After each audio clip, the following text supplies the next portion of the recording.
Yeah.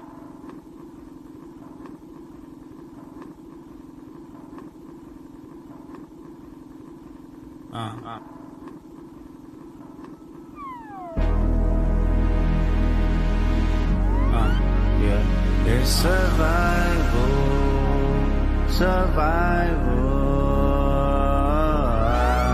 I think somebody lying, smell somebody lying. I don't see no fire.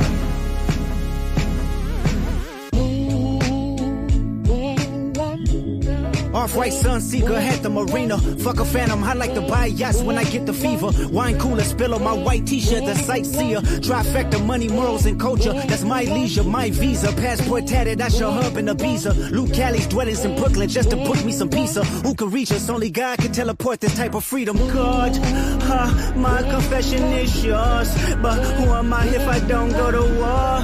There's opportunity when living with loss. I discover myself would not fall short. Raise my hands to a falling sky. I fantasize me jumping planets, immortalized. I correspond. 3 angels watching me all the time. Put my children to sleep with a prayer, then close my eyes. Definition of peace. Tell me who gon' stop me? I come from love, Estelle. Cover my heart, then open me up. Remember when picked up a pen, lyrics that I can trust. Timid soul, staring in the mirror, asking where I was from often. I know this type of power is gon' cost, but I live in circadian rhythms of a shooting star. The mannerisms of Raphael, I can heal and give you art, but the industry's cooked as I pick the carcass apart. Yeah, somebody's lying, I can see the vibes on act. Even he looking compromised, let's peel the layers back. Ain't no brownie points will beat in your chest, harassing ant. Fucking with good people, make good people go to bed. Conspiracies about cash, dog, that's not even the leak. Find the Jews like cash, dog, I just need you to think. Are you finally ready to play? Have you ever, let's see, have you ever thought that OVO is working for me? Fake bully, I hate bullies, you must be a terrible person. Everyone inside your team is whispering that you deserve it. Can't tussy slide up out of this one, it's just gonna resurface. Every dog gotta have his day, now living your purpose. It was fun until you start to put money in the streets. They lost money cause they came back with no receipts. I'm sorry that I live a boring life, I love peace, but war ready if the world is ready to see you bleed. The Elohim KTW, no you can't sleep, these images trouble you. Know the wires in your circle should puzzle you. If you were street smart, then you would've caught that your entourage is only to hustle you. 100 niggas that you got on salary, and 20 of them want you as a casualty. And one of them is actually next to you, and 2 of them is practically tired of your lifestyle, just don't got the audacity to tell you. But let me tell you some game, cause I can see you, my little homie. You playing dirty with propaganda, hit blow up on you. You're playing nerdy with Zach Beer and Twitter bots, but your reality can't hide behind Wi-Fi.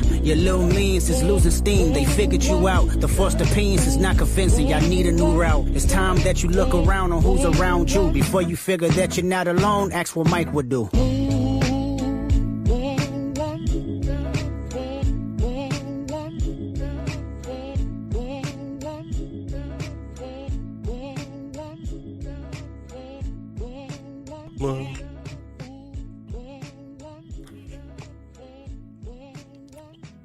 Yeah. We got some work to do tonight, folks. I don't got that much time. I do gotta move around a little bit.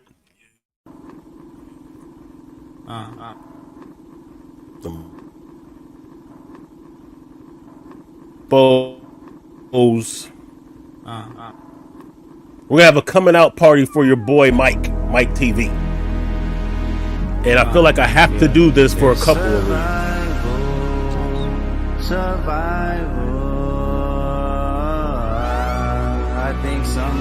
I mean, number one, of course, because that the closer as we organize and mobilize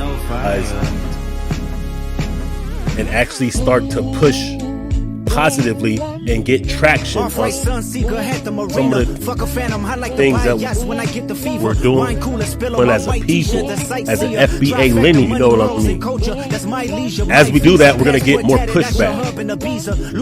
We're going to see more people come against us. See, back in the days when they used to come against us, they had to come with agents. only. The best they could do was infiltrate a movement, but that was costly because that person actually had to put themselves in harm's way in order to infiltrate one of our movements. So other than that, they had to come for us heads on with media, with police, etc. See, now we're in the new age, though. This is the COINTELPRO point 2. So now they don't really come at us directly with the media propaganda. They don't come against the new black media with propaganda on the mainstream because that will give us too much power. They understand that.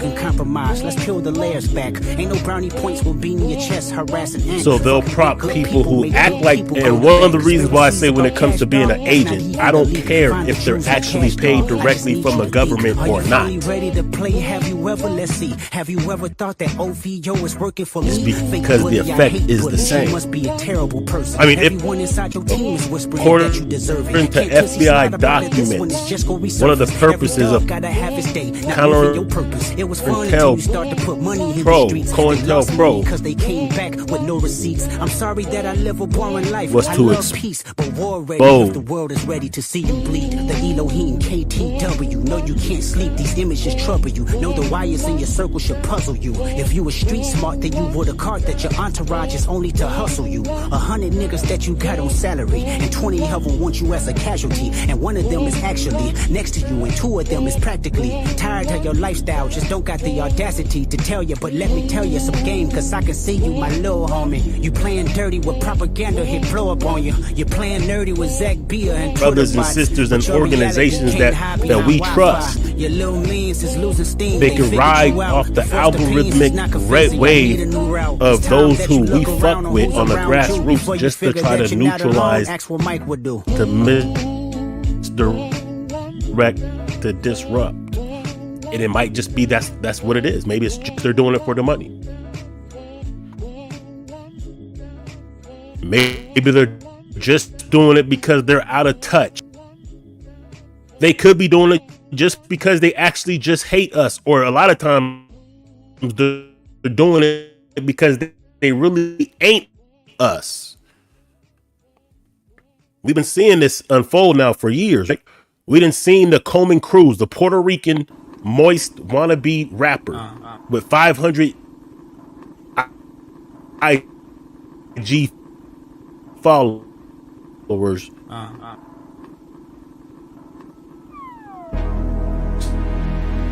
Some have got selected to speak to the Senate about reparations. Movement. See, they understood that they couldn't ignore the reparations movement because it was on a grassroots level. And it was building too much. So what they did is they put people out there to try to disrupt, to discredit, to neutralize the movement and the person. They ain't really us, so they don't really care about neutralizing what we're doing. That's a whole different discussion. But my point is this: it is evident that they are using people, and people are coming out on their own to be used. So whether they're actually government ops or not, it don't matter because the effect is the same. And let me get into this before we actually get into the FBI set goals for COINTELPRO. I went over these before. If you used to follow Black Guy Stand Radio back in the days, you already know. For some of you who may be familiar with my old channel that got shut down before I was shadow banned on the book, you may be familiar with me speaking on these types of things. Well, let's go through the 5 goals. I'm going to go through these briefly. These are the 5 goals, and this is why I say it don't really even matter if they're paid by the government directly or not. If they're operating in the capacity, they are ops nonetheless. So the goals for maximum effectiveness, for intelligence programs, and to prevent wasted effort, long-range goals are being set. This was written in 1967.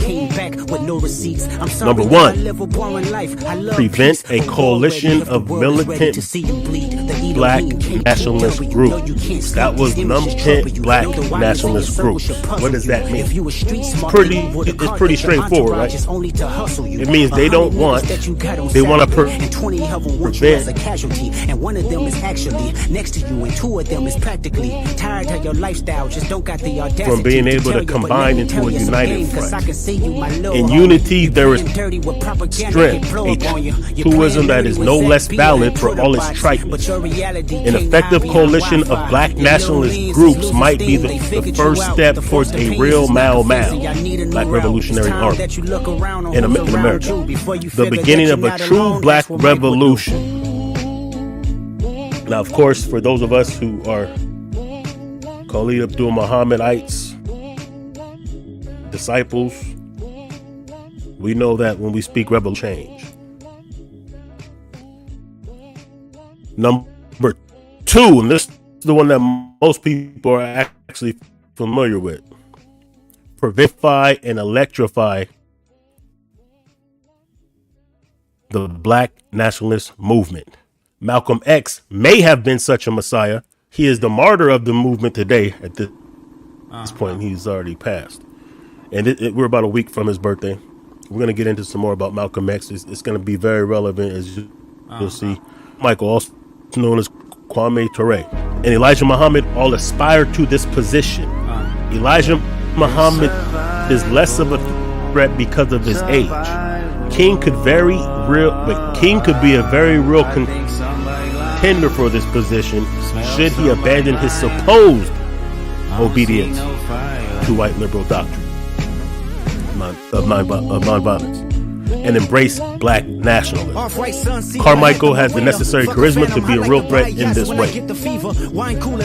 So they don't want to. They want to prevent a messiah. They want to prevent someone who is charismatic enough to be able to see. This is what. See, and the reason why it's important to understand history and how they've been coming against us for decades is because we learn to adapt and to recalibrate how we move.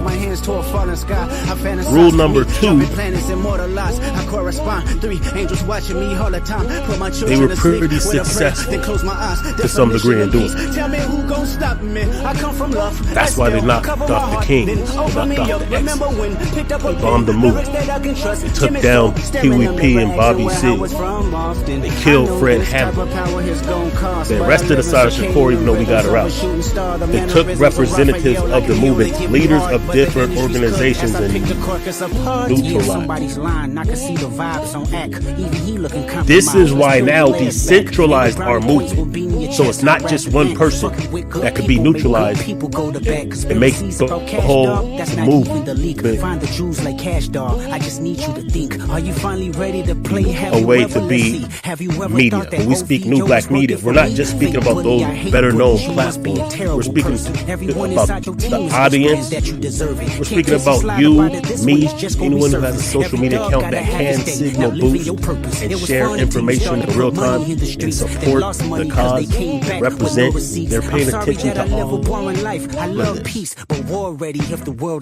And we've been able to use these things effectively to get actual things done. Go to number 3. Goal 3 was to prevent violence on the part of black nationalist groups. This is of primary importance, and it also be the goal of counterintelligence program to pinpoint potential troublemakers and neutralize them before they exercise their potential for violence. So of course they don't want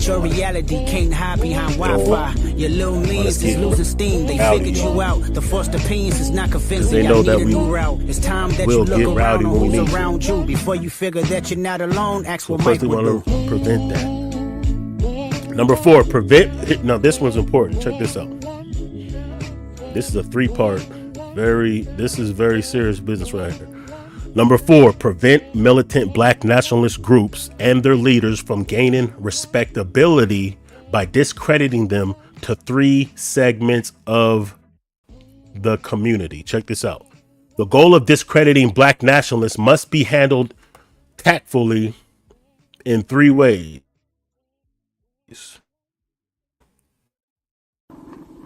You must discredit those groups, the responsible Negro community.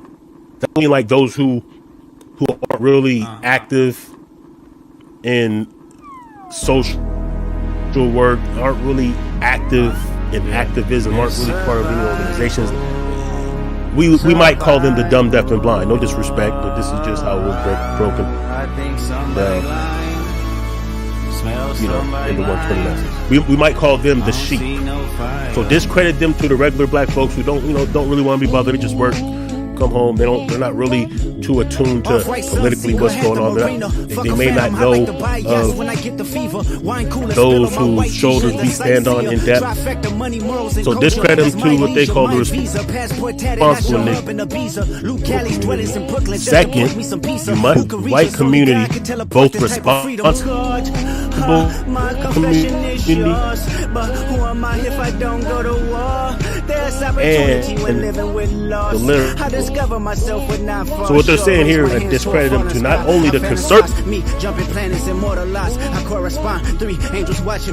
who have vestiges of sympathy for black nationalists simply because they are some of our Black Lives Matter type marches, may sit in some meetings with us sincerely trying to be an ally. You have to discredit them not only to the ones that already hate us or who wouldn't fuck with us, but also the ones that would. Third, these groups must be discredited in the eyes of Negro radicals. So they're saying you have to discredit them to 2 different groups of the same people. Responsible Negroes, responsible white folks. So what would that mean today?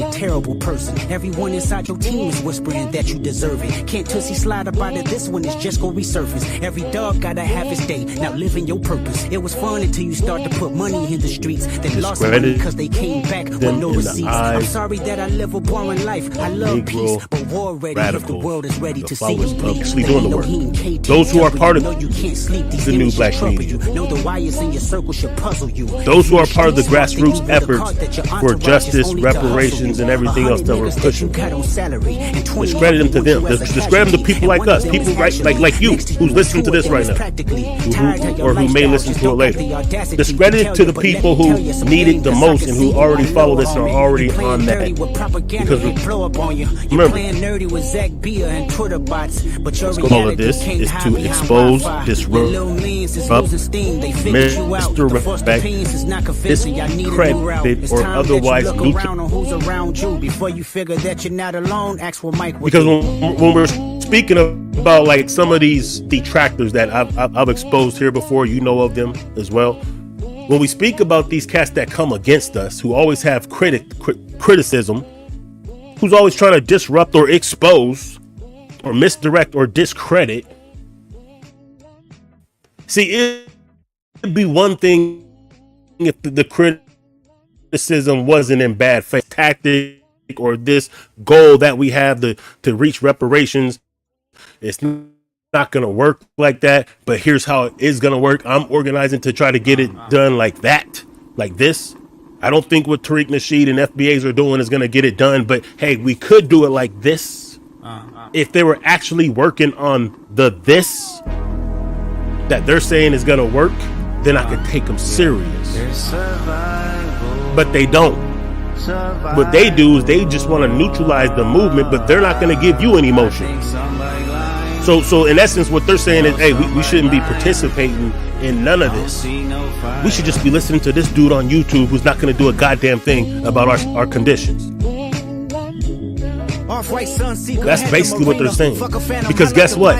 If they were of the mindset, if they were of the cloth of those who actually wanted to put in some type of work, even if they didn't agree with what was going on currently in the movement, and they thought they had a better way, they would be working towards that, but they still wouldn't be throwing shade to anyone who's sincerely out there doing the work. I know. I've been on the grassroots organizing. I know that you're not going to like or agree with everybody that's out there doing the work. But one thing that you don't do is you don't try to throw them under the bus, because you realize and you appreciate, and if nothing else, you respect the fact that they're doing the work, because you understand what it takes to mobilize and to organize and to put up your own money, your own efforts, and have to sacrifice time from your family to be able to do the type of things that need to be done that typically go unappreciated or unknown or unseen. So the fact that the biggest detractors that we have that will tell you what we shouldn't be doing, who we shouldn't be listening to, who we shouldn't be supporting, they ain't got no motion themselves. And in many cases, as I'm going to show you in a minute, they're really trying to duplicate everything that the person that they're trying to criticize is doing. They just can't do it as successfully. And that's where the hate comes. It was fun until you start to put money in the streets. They lost money because they came back with no receipts. I'm sorry that I live a boring life. I love peace. MLK. So I told you, not only was his birthday last week, but because of how some of these cats have been going about their neutralization or discrediting or misdirecting or character assassinations on some of our people as a way to neutralize the motion that we've been getting. We need you to see Malcolm X. We need you to remember about Malcolm X. Because a lot of times people love to point to the past and things that people said or did or lived in the past as a way to discredit them from what they're doing now. Before you figure that you're not alone, ask what Mike would do. But thank God there was no YouTube when Malcolm X was doing his thing when he got out the pen. Thank God there was no Facebook and Twitter when many of those who sacrificed and gave their life to the struggle was first getting started, because somebody would have used their past to discredit them. You can't tell me that you respect Malcolm X and you love and revere Malcolm X, but you can't recognize someone in the same spirit of a Malcolm X who has changed their life for the best, and you want to hold them to things that they did before they were conscious or awakened or understood what their true purpose was. Hypocrisy. Many of the people who act like they fuck with Malcolm X, they wouldn't have fucked with Malcolm X. And you know this because they don't fuck with people. Let me try not to cuss so much. Many people who say that they revere, and respect, and salute, and honor the sacrifice with Malcolm X, they wouldn't if Malcolm X was alive right now, or if they lived during the time of Malcolm X. Don't get it twisted. There's a lot of people who didn't like Malcolm X. There's a lot of people who didn't support the Black Panther Party. There's a lot of people who didn't support MLK.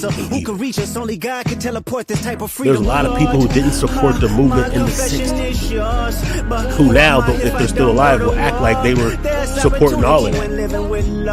And the only reason we don't know are I fantasize me jumping planets and mortalized. I correspond. 3 angels watching me all the time. Put my children to sleep with a prayer, then close my eyes. Definition of peace. Tell me who gon' stop me. I come from love and still cover my heart. Then open me Muhammad, I really was in bad shape, and I know this is one of the reasons why I have such strong faith in Mr. Muhammad. I know what he has done for me. Not only me, hundreds of thousands of others just like me. Well, what kind of bad shape were you in? Well, I was a typical Negro Christian, which means I got drunk, I lived in nightclubs. Friend who was supposedly one of the outstanding 10 young men of the country, who is a Negro clergyman, and whom you will find great and wonderful respect. Excuse me. You'll find many Negroes who don't do this, but I think you're a typical Negro Christian. I think your social mutilation, the most prostitution, the most juvenile delinquency, and the most mothers, unwed mothers. And this is a curse in our particular society. And I was a part of that. And but after hearing the teachings of the Honorable Elijah Muhammad, I was able to pull myself away from it, along with hundreds of thousands of other black people in this country who were in that same trap, who have also pulled themselves from it. It's true that you have prison record? Definitely. I was in prison for 7 years. Prison didn't rehabilitate me in any way, shape, or form. The prisons aren't set up to rehabilitate Negroes. They're set up to perpetuate the criminal tendencies of Negroes.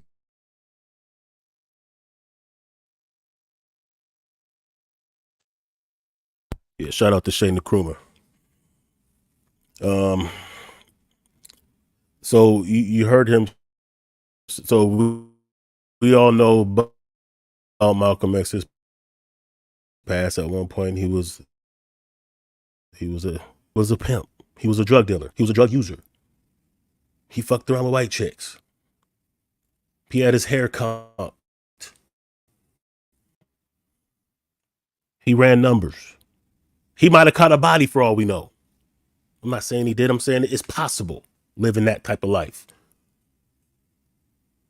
He wasn't always the upstanding person that we salute today. He came from the streets. So if there was a YouTube back then for somebody to expose, imagine Malcolm X doing speeches with the Honorable Elijah Muhammad in the Nation of Islam. And then you see a video. Oh, see, this is the real Malcolm X. Look at him. He's pimping these white bitches. Look at him. He's sitting there smoking weed and sniffing cocaine and robbing niggas and doing numbers and whoop-de-whoop-de-whoop. That might have neutralized his motion immediately before it got started. But all of us know of his past, and we still say that we revere him. We still hold him up as a great ancestor.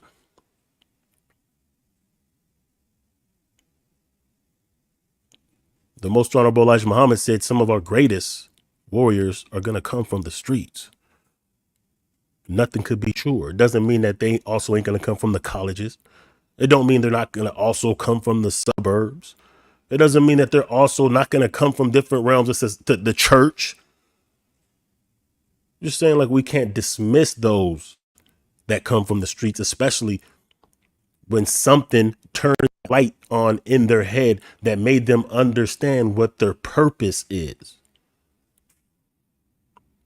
And the reason I'm bringing this up, because I want to show you one of the criticism that Moist Mike is trying, Brother Tariq Nasheed. And before I show you this, I want to make this clear. Look, man, maybe I'm a little bit different. Maybe because of my past, I can relate to things that other people can't. I'm not saying that pimping and pandering and doing all that, running hoes and shit. I'm not saying that that's the life that people should be living, and to be admired or something that shouldn't be shunned upon to some degree. I'm not saying that. I'm saying that I would rather someone go from that to doing something positive. So this is a clip. We might play the whole clip, but this is a conversation from, so some people know Tariq Nasheed. Give people the game. He would give people, he would chop up game with cats and let them know, like, how to conduct themselves when it comes to the women and this and that. And, saying Tariq Nasheed himself said that, yeah, he came up, basically in Oakland and LA and on the streets. He was homeless. He was doing what he had and what his purpose is. So this is Mike TV trying to use the past of Tariq Nasheed to discredit him. And listen, this broadcast is not about me sticking up for Tariq Nasheed. He could do that for himself. But I'm showing you a principle that we got to stand on.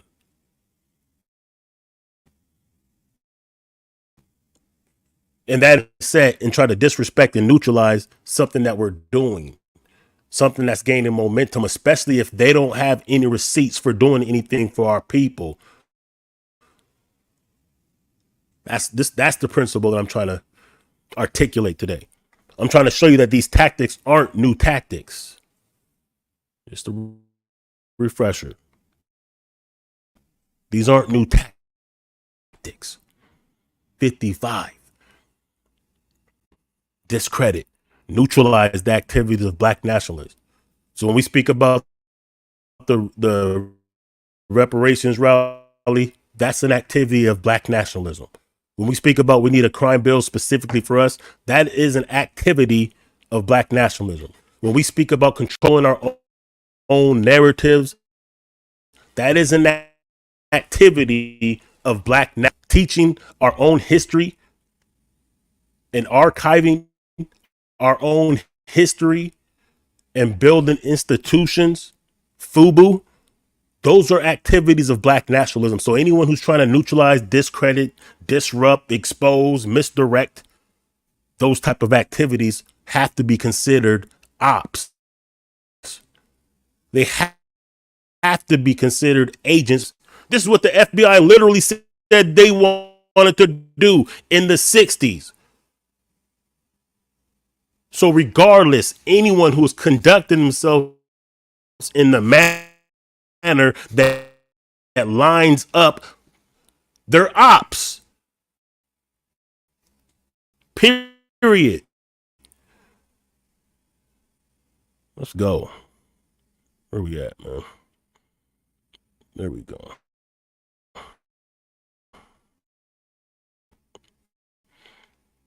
I'm out here in Florida. I got this one little female right now. She's phony. She only want to do female. She just turned 18 recently, but she's still going to school at the same time though. You getting her money? Yeah, she, you know what I'm saying, doing a Craigslist thing. Oh, okay. And how long you been dealing with her? Right now, I had her for like 3 weeks straight, but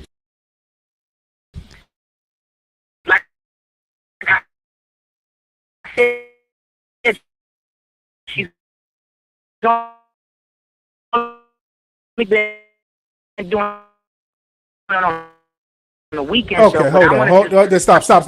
Because now what you're saying is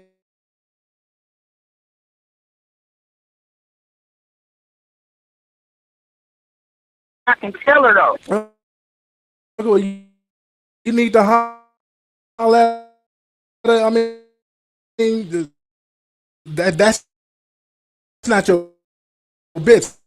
Sound like she has another dude and you're just her driver. Yes, no. She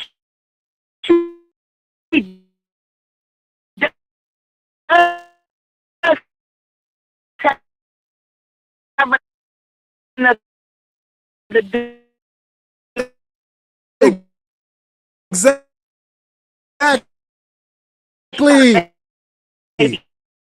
Daddy, she's half a hoe. That's how I matched her though. You know, her baby daddy was kind of pimping her, so I kind of told her, you know what I mean? I could manage it a little better than, you know, the next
Scoto, I got this one little female right now. Impossible. Down with it, but at the same time though, she phony. She only want to do this though from Friday to Saturday. You feel me? How old are you, man? Oh, am I? Yeah. Me, 22. Wow, you sound young. You must be a little dude. How tall are you? How old is she? Okay. How old is the female? She just turned 18 recently, but she's still going to school. She just turned 18 recently. For all we know, this nigga's lying. For all we know, he is pimping a minor. All right, so we can only go by what they said. And like I said, this ain't for everybody. I don't expect anybody to agree with this particular Mac lesson from Tariq Nasheed. This isn't about trying to make you understand that pimping does happen and that sometimes young brothers need guidance. This is not about trying to get you to understand that. If you don't understand that, better for you. Some of us do understand that. Some of us do understand that these kind of things happen. But what I want you to understand is that this is Malcolm X before he met Elijah Muhammad. I don't say that lightly. I don't say that to put Tariq Nasheed in the same light of Malcolm X. I know some people would say that's premature and not even respectable for Malcolm X. But what I'm saying to you is this. Some people who are now on the right path and understand their purpose didn't always understand their purpose. Malcolm X is one of them. He's not the only one. Let me show you this real quick, man. Because I know personally people. My big brother, Andre Taylor, who some of y'all may have heard of. He went by Gorgeous Dre. He was on was American Pimp. He's from the town. He's from my neighborhood. He was a millionaire with mansions all over the West Coast, pimping. That's what he did. He was a bona fide PI. He was a pimp. That was his life at one point. He went to prison. He got out. He got on some better shit. His brother got murdered. And he started advocating for police reform. I was there with him during this. Matter of fact, I'm just going to show you this video, man. Because my only point is, look, we say that we respect some of our people in the struggle. We say we respect the Malcolm X, but when we see Malcolm X prototypes live in the flesh, we don't recognize them, and then we try to condemn them or discredit them. But I'm asking you this.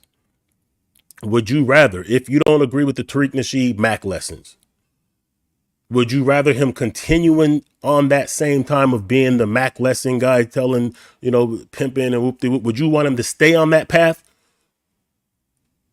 Or would you rather him do something that's more constructive? And then let's look at it from the macro sense. Let's go ahead and take a bird's eye view at this. Let's look at this 100 years down the line when we're all gone. The legacy that he's going to leave is going to be hidden colors. It's going to be his ability to create documentaries that taught us the type of history that we never learned in school, that some of us never knew about ourselves, that instilled pride,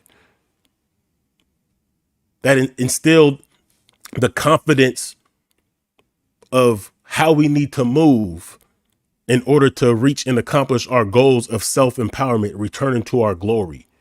That's going to be the legacy. But what's going to be the legacy of these Taharka Bays and these Moist Mike TVs? They're not going to leave a legacy of, oh, they did this movement. They were part of this movement. They even supported this movement. That's not going to be their legacy. Their legacy is going to be the ones that tried to neutralize the movement. Shout out to Leonard D. Yuta. That's going to be their legacy. This is going to be the legacy. Let me show you something else before we get back to this one. This is going to be part of your legacy, Moist Mike. And I got to say this to Top Flight TV and the brother Dom P, because I did a live stream a couple months ago or whatever, and they both came on the live stream. They both said that they don't fit Mike TV. They both said that he was funny. They both said that he seemed like a op. I defended Mike TV. This is in part why I have to do this. Because I tried to defend him. I tried to give him the benefit of the doubt because he wasn't going hard body against Tariq Nasheed and against everybody else who represents the new black media like he's doing now. He didn't quite make that full pivot yet, but they seen it before it happened. So I got to salute them. I got to say, hey, brothers, you was right. I was wrong. I'm glad you pulled my coat to it to where it was easier for me to notice. Because even though I did tune in, I unsubscribed from this cat, but even though I did used to tune in and even participate with some of the discussions on Mike TV, I didn't really have a chance to fully get deep into it because usually I was listening to it while I was at work and it might be like one earphone in my ear, kind of listening to it. And he came in the game similar to how Tarka Bey came in the game. See, Tarka Bey came in the game. Some of y'all know this. He came in there on the being down with Sonetta and Sonetta TV and going up to Harlem and kicking it with the Brother Polites and the Red Pills and the, everybody else that was up there that was during that golden era of the conscious community and all the debates and all that kind of stuff going on. He came in as a friend. And then once he got enough juice and he's infiltrated the set, then he turned against all of them. This is the same thing that Moist Mike did. He came in using the lingo of FBA. Reparations, delineations, the tethers, we got it, whoop-de-whoop. He came in as a Trojan horse before he turned. But seeing that Moist Mike feels like people's past should prevent them from being able to do better. Since Moist Mike thinks that the like of Tariq Nasheed shouldn't be qualified to run a museum or to organize a reparations rally because of his past. Let's see Mike's past. This ain't even so much the past, but let's see Mike's get down. Let's see if Mike's ready to come out the closet. Check it out. Gosh, you're so silly. I told you I'm from like wherever you are. What is it, like the Philippines, Thailand? Listen. I'm just gonna get straight to the point, okay? Here in the US of A, I'm known. All right, so I did not speed this up. This was already at this speed. I could slow it down. No, I didn't speed this up. This is how he has it. Let me see if I can play it back. Let's go 75%. Let's go ahead. Kind of as a local celebrity, I'm known as the booty warrior. Okay. Oh no, Mike, say it ain't so. And let's just say I came across you and I must have your booty. So we can do this. I'm known as the booty warrior. I take booty. Booty is more important than water. Booty is more important than food. Booty is more important than breathing. And let's just say I came across you and I must have your booty. So we can do this the easy way or what is it, like the Philippines? Oh my gosh, you're so silly. I told you I'm from like wherever you are. What is it, like the Philippines, Thailand? Listen. I'm just going to get straight to the point, okay? Here in the US of A, I'm known kind of as a local celebrity. I'm known as the booty warrior. I take booty. Booty is more important than water. Booty is more important than food. Booty is more important than breathing. And let's just say I came across you and I must have your booty. So we can do this the easy way or the hard way. It's up to you. You gay, Johnny. So this is this nigga talking to obviously a zesty individual, telling him how he has to have his booty. This is a nigga basically trying to mac down another man, but he has a good reason for it. So I'm gonna go ahead and let him explain why he participates in this type of behavior. So we could decide if this is somebody who we should even listen to their criticism, if they're even worthy, if they even have a resume, which he doesn't, to be able to speak on our behalf or criticize those who do have a resume of doing work. But let's hear his excuse for why he was getting in zesty mode real quick, though. We're gonna let him tell it.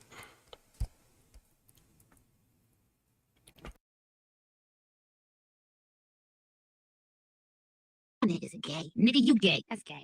Don't find any of this gay at all. Okay. Oh no, Mike, say it ain't so. You gay. We caught you in 4K. How are you gonna explain this away?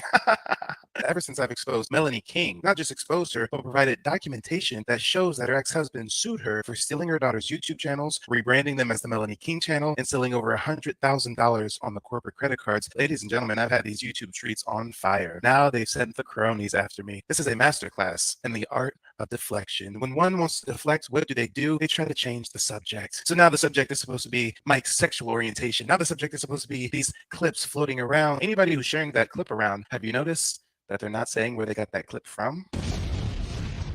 Now, why would they? He's really thinking he's eating right now. Just to let you know, this is actually still on his YouTube page right now. But he's really thinking he's eating right now. Like, he's really dropping some serious signs. Like, he's pulling a Drake. This nigga is like the Drake. He's like the Drake, not because he's light-skinned. Let's be clear. Ain't nobody saying that Drake is out of touch in a colonizer because he's half white. Nobody is saying it because of that. They're saying it because we seen this nigga in blackface. We're saying it because we heard this nigga say, rap about Kendrick trying to free the slaves as that's some type of negative. Feel me? Anyway, let me continue. Let him continue, man. They share a clip of Mike and not say where they got the clip from. Oh, because if people knew where they got the clip from, then that would destroy the narrative they're trying to craft. Now, let's be honest, man. Does it really matter where that clip came from? When we just saw this nigga go into zesty mode? Does it really matter? Like, this is this nigga's past. This is this nigga's resume. So before he started speaking about empowerment and FBA and whoop-de-whoop and going against the new black media, this is what the fuck he was on.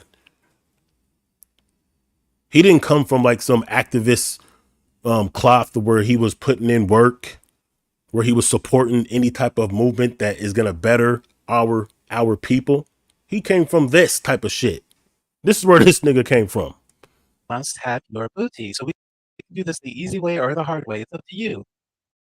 Now, of course, some of us recognize that from the Booty Warrior episode on the Boondocks, but it doesn't matter though. What do?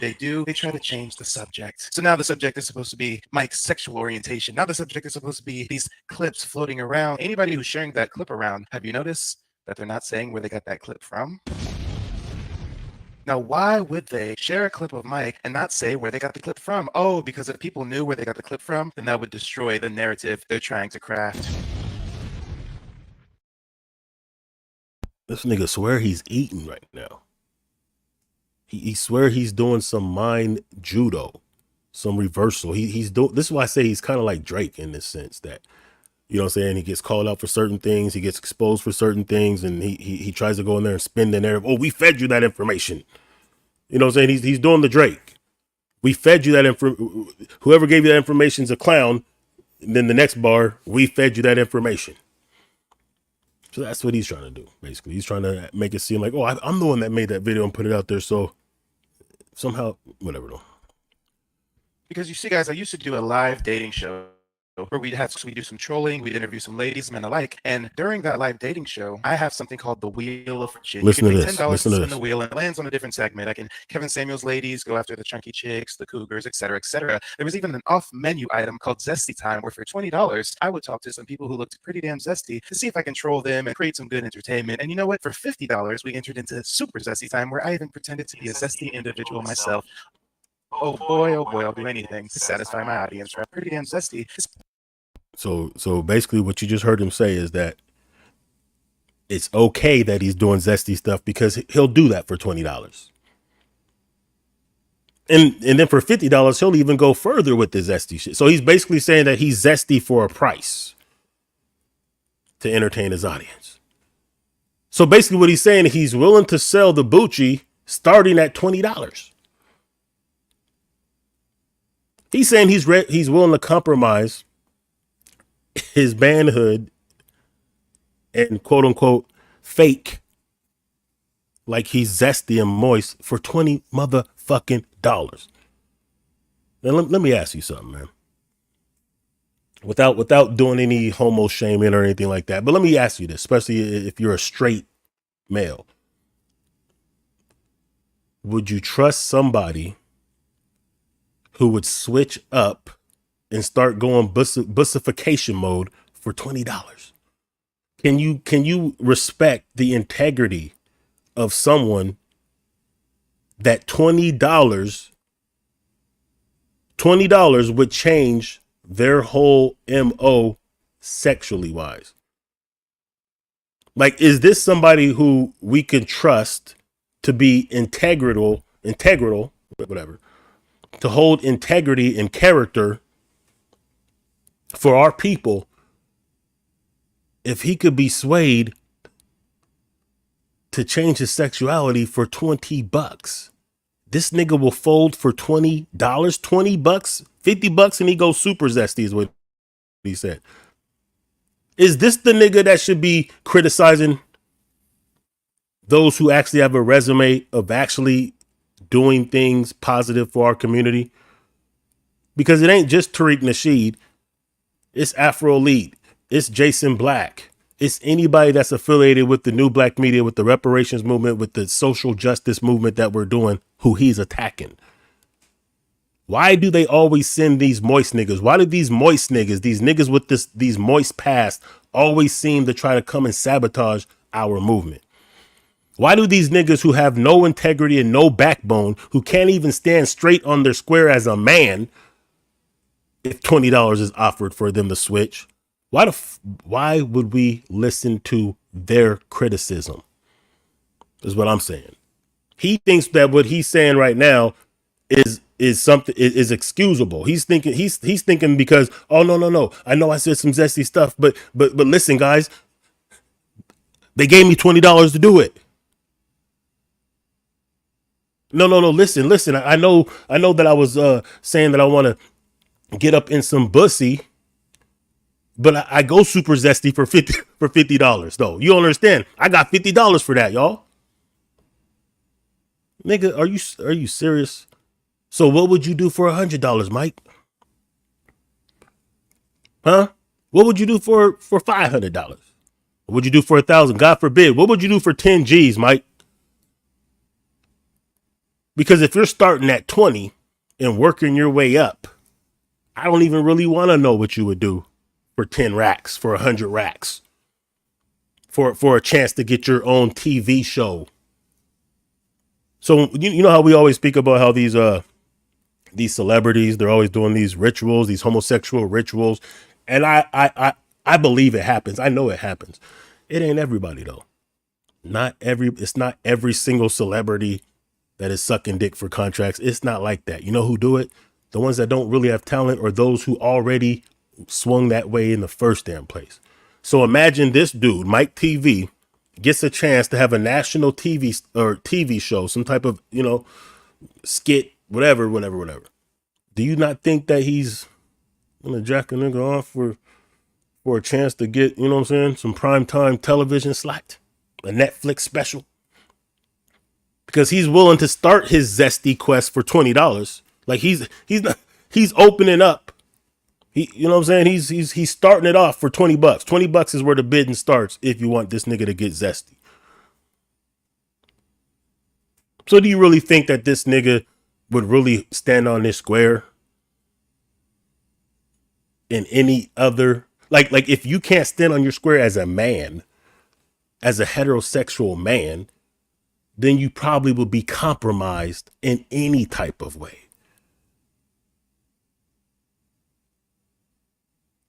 Understand that. So I'm just letting you see that this is the dude who wants us to look at Tariq Nasheed and undermine and misdirect and neutralize and discredit him because at one point he was a Mac. Now he's doing things that is necessary and vital. And he's not doing it by himself, but because he is one of the most notable figures, I'm just using him as and actually he's the one that's being attacked by this dude so hard right now. Remember, Malcolm X wasn't always on some stand-up shit. He was in the streets. He did things way worse than Mac lessons. Malcolm X did things way worse than Mac lessons. I read the autobiography in high school. I know the things that he admitted that he did. Way worse than having a radio program talking about, hey, here's what you got to do, man. That bitch is, you need to, you got, And I'm going to tell you the truth, that wasn't bad game. He's saying like, hey, yo, if you're going to be doing this, you got to go 100%. You can't half-ass it. It is what it is. My dad told me the same game. Look, my dad told me that same game when he found out that I was getting involved in shit I shouldn't be getting involved in at that age. He told me you got to go 100%. He said either get a job or be a player. You can't do both. It is what it is. These elements do exist in our community. And one of the reasons these elements is because we didn't get compensated for the work that we did building this country. As shameful as it is that, people do have to live lives doing street shit, which we could look down at them, or we could pull them up. But the only reason why that exists is out of survival anyway.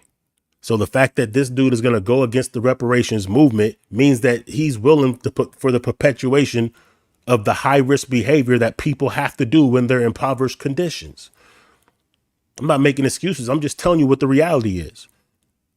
For any people, what do you think all those mobsters in the 20s was doing? They was shooting up shit. They was illegally selling booze. They was locking down neighborhoods. They was extorting businesses. They were doing all that for the same reason. Because there was a depression, there was no other opportunities. And when people are impoverished, they will resort to crime to feed their family. That just happens to be for any people, right or wrong. So, but that's Mike's TV though, right? Now let's get to this. Let me show you this clip. There's some other things I was going to say as well too, man. Shout out to everybody that's watching this, man. Reef the Watcher, what's up, brother? Of course, Jesse Paris, aka Shay Nkrumah, what's up? AK Sound God, I must admit I have to be a better judgment of character. Seen him live on TBA broadcast talking that talk, but for the entire 2024. So dude has been, check this out, man. Let me show you something else. Because I just heard that he's been on TBA as well. So like, this is what I'm saying though. This is what a lot of these cats will do. They will infiltrate the movement as a Trojan horse. So a Trojan horse, for those who don't know, comes from the old Roman era. So what the Romans did is they sent a horse as a gift. It was a big, giant wooden horse. They sent this to their enemy like it was a gift. Here you go. We made this big monument of a horse for you guys. So then the other kingdom opened up the gates so the horse can come in, because that was the gift that they were giving them. Once it got in the city wall, behind the city walls, that horse was actually filled with Roman soldiers, and that's how they started the siege of that city. So it came in as a friend before it turned op. That's what I'm saying. So the fact that he's going on TBA and he's going on Sarah Suit and Say, he's going all these on these other broadcasts, trying to get his name up and trying to chop it up for name recognition before he turns on them, it's not a surprise. Because he's doing this across the board. So everybody knows Morris World TV. In the last video I did about Morris World TV, I was telling you how Taharka Bey was saying how he's basically trying to build a coalition to go against FBA, more or less. So I seen this, and this was pretty interesting. Somebody sent me this, so I checked it out. And here it is right here. Look at this. This is him on a Morris World TV video trying to get with Taharka Bey. I would love to interview you on my channel about Tariq Nasheed. I used to be a blind supporter, and recently I have learned a lot of hypocritical things about it. So he's trying to link up.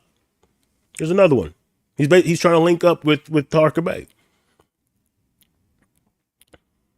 He starts off as he's down with the FBA movement. Then he switches. He's a clout chaser, but he's also an op. He's an agent, literally an agent. I don't care if he gets paid by the damn government or not, because he's operating under the auspices of FBI COINTEL. Their purpose is to expose, disrupt, misdirect, discredit, or otherwise neutralize the activities of black nationalists. That is their purpose. Why should I give a damn if the government's giving him a paycheck to do it, or if he's just doing it on his own for a YouTube check? The effect is the same. This isn't my words. These are the words of the FBI documents, man. So when you see anyone who's operating and it appears that their purpose is to expose, disrupt, misdirect, discredit, or neutralize the activities of black nationalists, then just assume that these are ops and these are agents, man. It's that simple.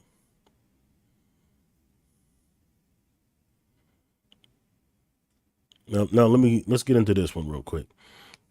This is him trying to, and shout out to Afro Elite, by the way, because Afro Elite did a video, and that's actually where I seen that Zesty shit.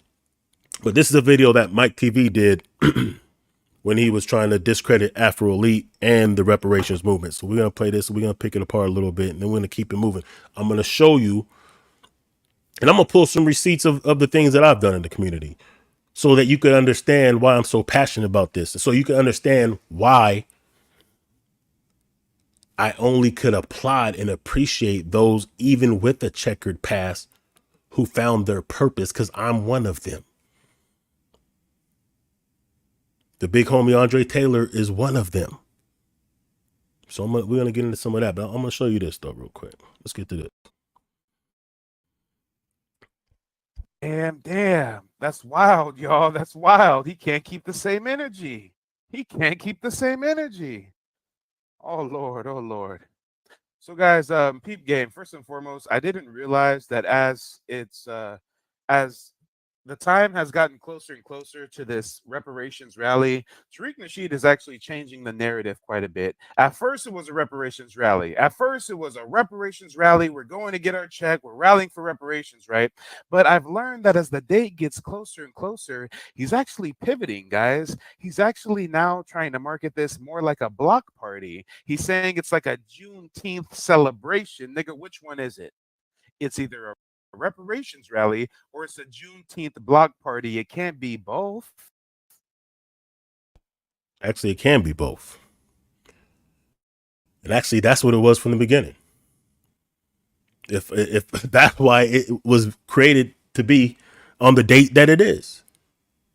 Like, so whether he knows this or he's just being dishonest, it doesn't matter, man. The effect's the same. So his first line of trying to discredit the reparations rally or Tariq Nasheed is that, well, it's supposed to be a reparations rally. Now you're saying that it's also a block party / celebration of Juneteenth. No, that's what it was supposed to be from the beginning. For those who remember, when Tariq Nasheed first came up with when people talked him into, it wasn't even Tariq's real, it wasn't really his idea as much as the people kept on saying, hey, we need to do another rally for reparations. Hey, we need to do another whoop-de-whoop. We need to go back to DC. So he was like, okay, man, I'm busy, but maybe we'll do it. Then everybody kept asking. Finally, he was like, you know what? Let's do it. Let's do it in June so we could couple it with Juneteenth, and we could also have a chance to network and celebrate Juneteenth, because in celebrating Juneteenth is celebrating our ancestors and the Civil War victory that black soldiers, like my great-grandfather or great-great-grandfather, who actually participated in the Civil War, it's celebrating the likes of them, because we wouldn't have got the freedom that we got if it wasn't for our participation in that war. So when you're celebrating Juneteenth, you're celebrating the ancestors who sacrificed on our behalf to get out of the chains of enslavement. So yes, this reparations rally has always been coupled with a Juneteenth celebration. That's why it's around Juneteenth. So maybe he doesn't know that. Or maybe this is just part of his misinformation, which is actually the definition of COINTEL, counterintelligence, misinformation, same thing. Program. It can't be both. Guys, peep game. He did a radio interview the other day, and listen to what he says when asked about this reparations rally. Peep game, y'all, peep game. You have a rally going on June 15th. Yes, we have a rally going on June 15th. We have a lot of phenomenal speakers and activists. We have Big Daddy Kane performing there. We have Big Daddy Kane performing there.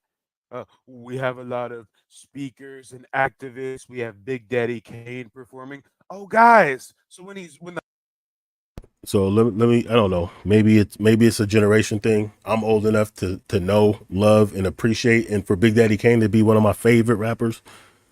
So I actually think it's pretty incredible that we have one of the pillars of hip hop, a foundational Black American by the name of Big Daddy Kane, that's going to perform at the reparations rally / Juneteenth celebration. I don't see a problem with that personally.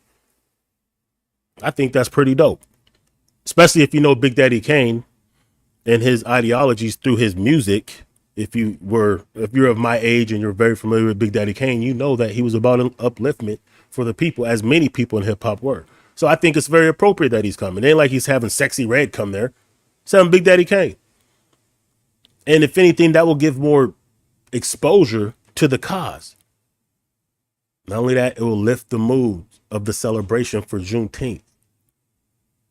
I don't understand what the problem is. But if you have a better solution, Moist Mike, then get working on it. And if it makes sense, you might get support. But what I'm going to show you in a minute, though, is all the things that he's complaining and critiquing Tariq Nasheed for. He's doing the same thing. He's just not being as successful. So he's going to undermine the fact that Tariq Nasheed did raise $50,000 for this reparations rally / Juneteenth celebration, as if because Tariq Nasheed has been successful, he should just come out the pocket with the shit. I'm gonna tell you why coming out the pocket with it by himself, it's not even a good strategy, even though as much as it's not economically sound for him to do.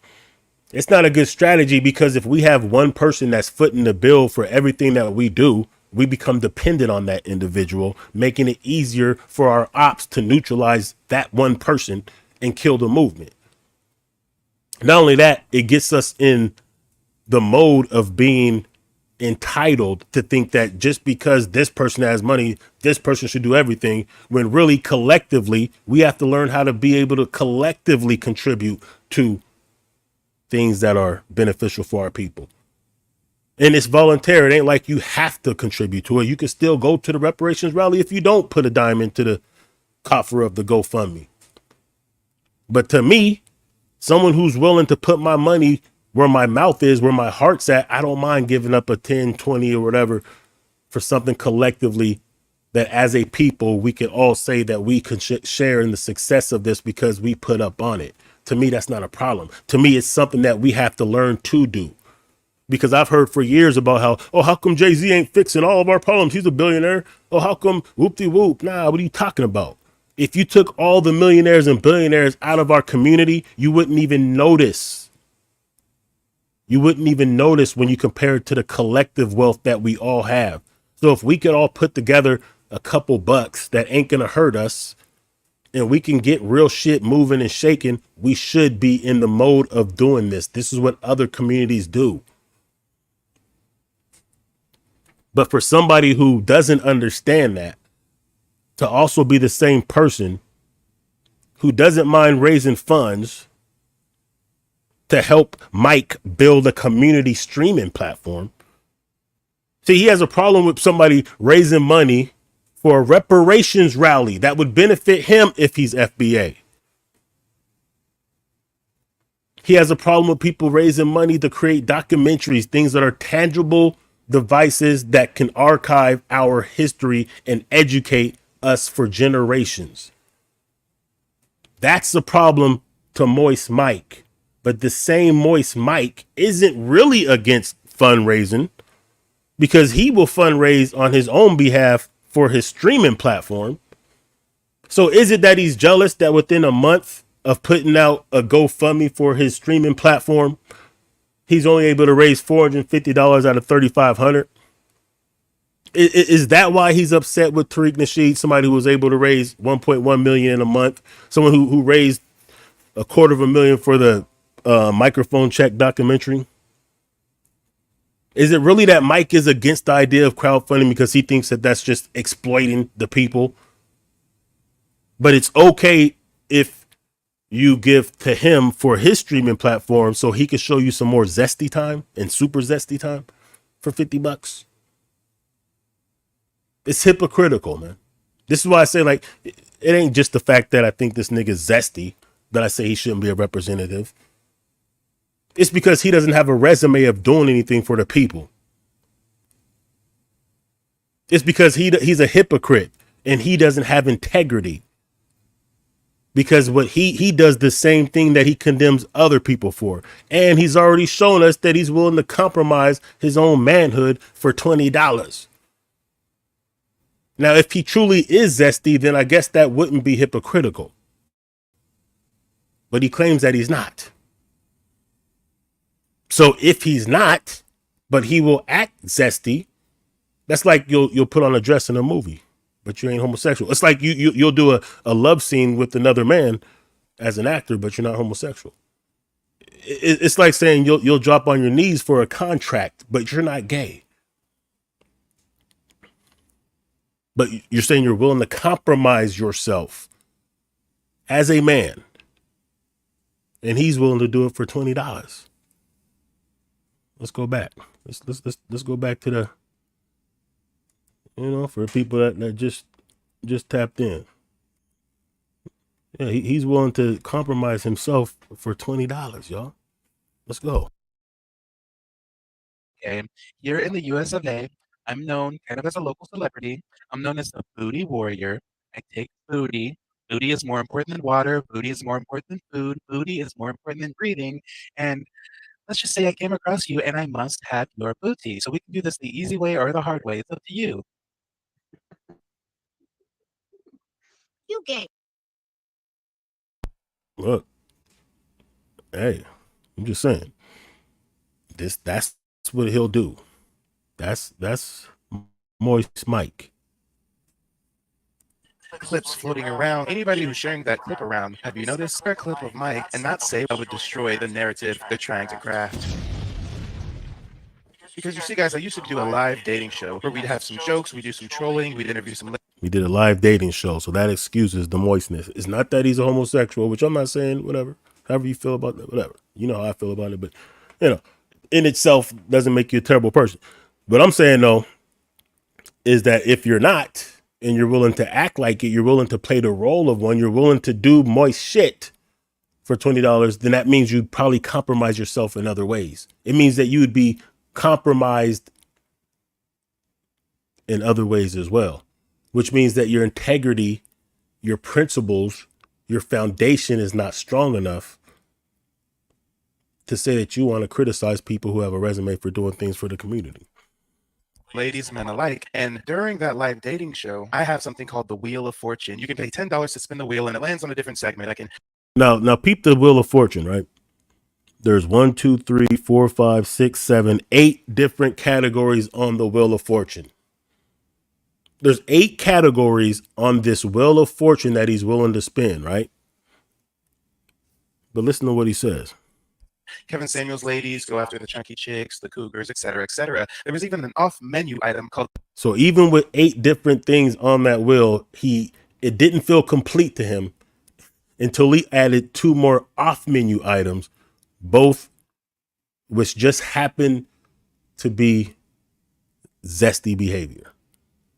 Like you would think like 8 different things on the wheel, you would think that would be enough, but no, not to Mike. Mike was like, yo, it doesn't feel like full enough yet. It seems like there's something missing from this spinning wheel.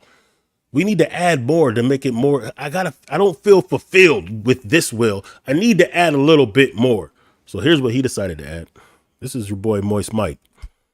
Zesty Time, where for $20, I would talk to some people who looked pretty damn zesty to see if I can troll them and create some good entertainment. And you see how he winked when he said troll them? Nigga, you ain't trolling. Just keep it a buck, nigga. You just come out the closet already, Mike. You got to come out the closet, dog. You know what? For $50, we entered into Super Zesty Time, where I even pretended to be a zesty individual myself. Boy, oh boy, I'll do anything to satisfy my audience, right? Yeah, you'll do anything for $20 or $50, what you're basically saying. You'll do anything for $20 or $50. Matter of fact, you know what? Now that I think about that video that I was playing when Tariq Nasheed was gaming up that young nigga that was trying to figure it out in the game. Nigga, you should have been tuning in to Tariq Nasheed's Mac lessons. Because he probably would at least put you on enough game to where you know, at least you should respect yourself more than $20 for a zest. You should at least start it off, Mike. If you're going to get zesty, you should at least start off higher than $20, nigga. Let's be real. You're willing to be a broke homosexual hoe. You're willing to be a dusty, sidewalk walking, bummy ass bussy slanger, Mike. I think that's worse. I think you're going to flip and get some chips, bitch. But you're willing to do it for 20 cents, nigga. You're basically willing to flip your whole sexuality for a blunt, nigga. God damn. Yeah, now I see why you so upset, dog. What kind of man is lacking so much that he's not homosexual, but for $20 he'll act homosexual? For $50 he'll zesty it up even more. I'm afraid to know what you would do for $100, Mike. BBL. BBL busy. BBL busy. Yeah. Moist Mike. I'm just saying, this is the person who's telling us how we should operate in this movement that has captivated the whole world. Like I said, look, as we get closer to goals, as we get more momentum, we're going to have more pushback. This is why these tethers come at us so hard. Pause.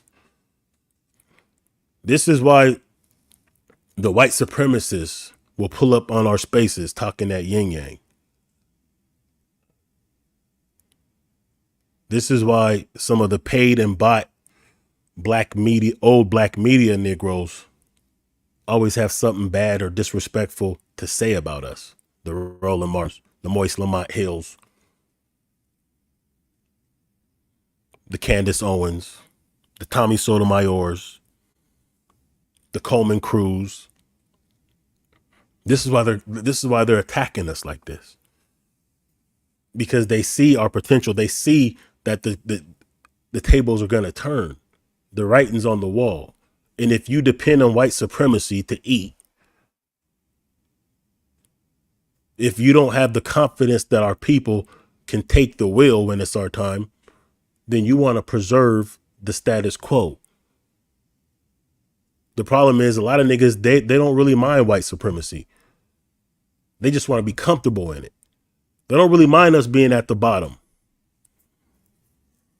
They don't mind spitting on the graves of our ancestors. Sometimes it's not even their ancestors. We got to talk about what it really is. Because like I said, the same cats, the same detractors who seem that they don't like us, they don't like those of us who can successfully raise money for real things. Well, they're trying to raise money themselves for bullshit.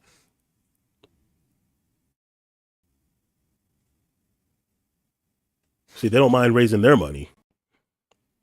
For most of 2023, my YouTube channel was unjustly terminated. It was unjustly terminated.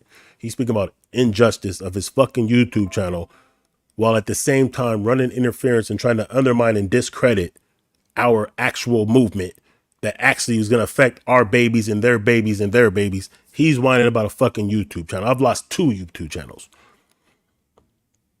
I know it sucks, but what I'm saying is if you don't have any problem trying to get money for your zesty time, if you don't have any problem trying to raise money for your own little live stream so you can produce more zesty time material, why the fuck are you upset about somebody raising money for a reparations / Juneteenth rally?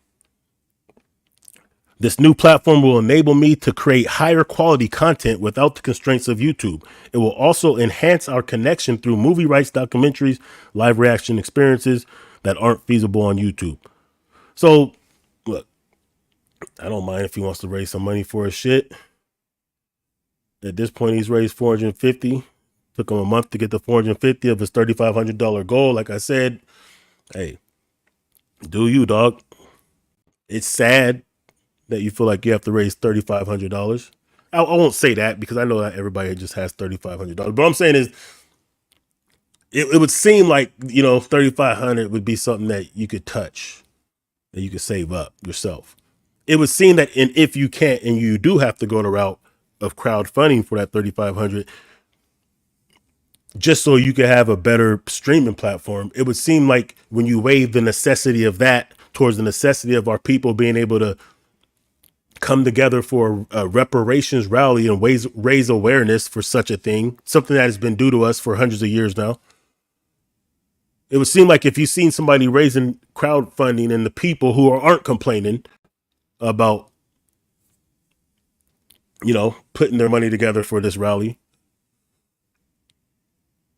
for Juneteenth as well. It would seem like if the people aren't complaining about that, you shouldn't be complaining about it. And at the same time, be trying to raise money for your own personal endeavors. That's not going to benefit anybody but you. And it would seem like if your material isn't that important or relevant or helpful for the people because you're willing to go zesty time for $20, it seems like you should at least be shutting the fuck up about trying to discredit and undermine someone who's actually doing things that will go down in history. That's what I'm saying. Now, let me get back to this. Let's get back to his trying to undermine the reparations rally.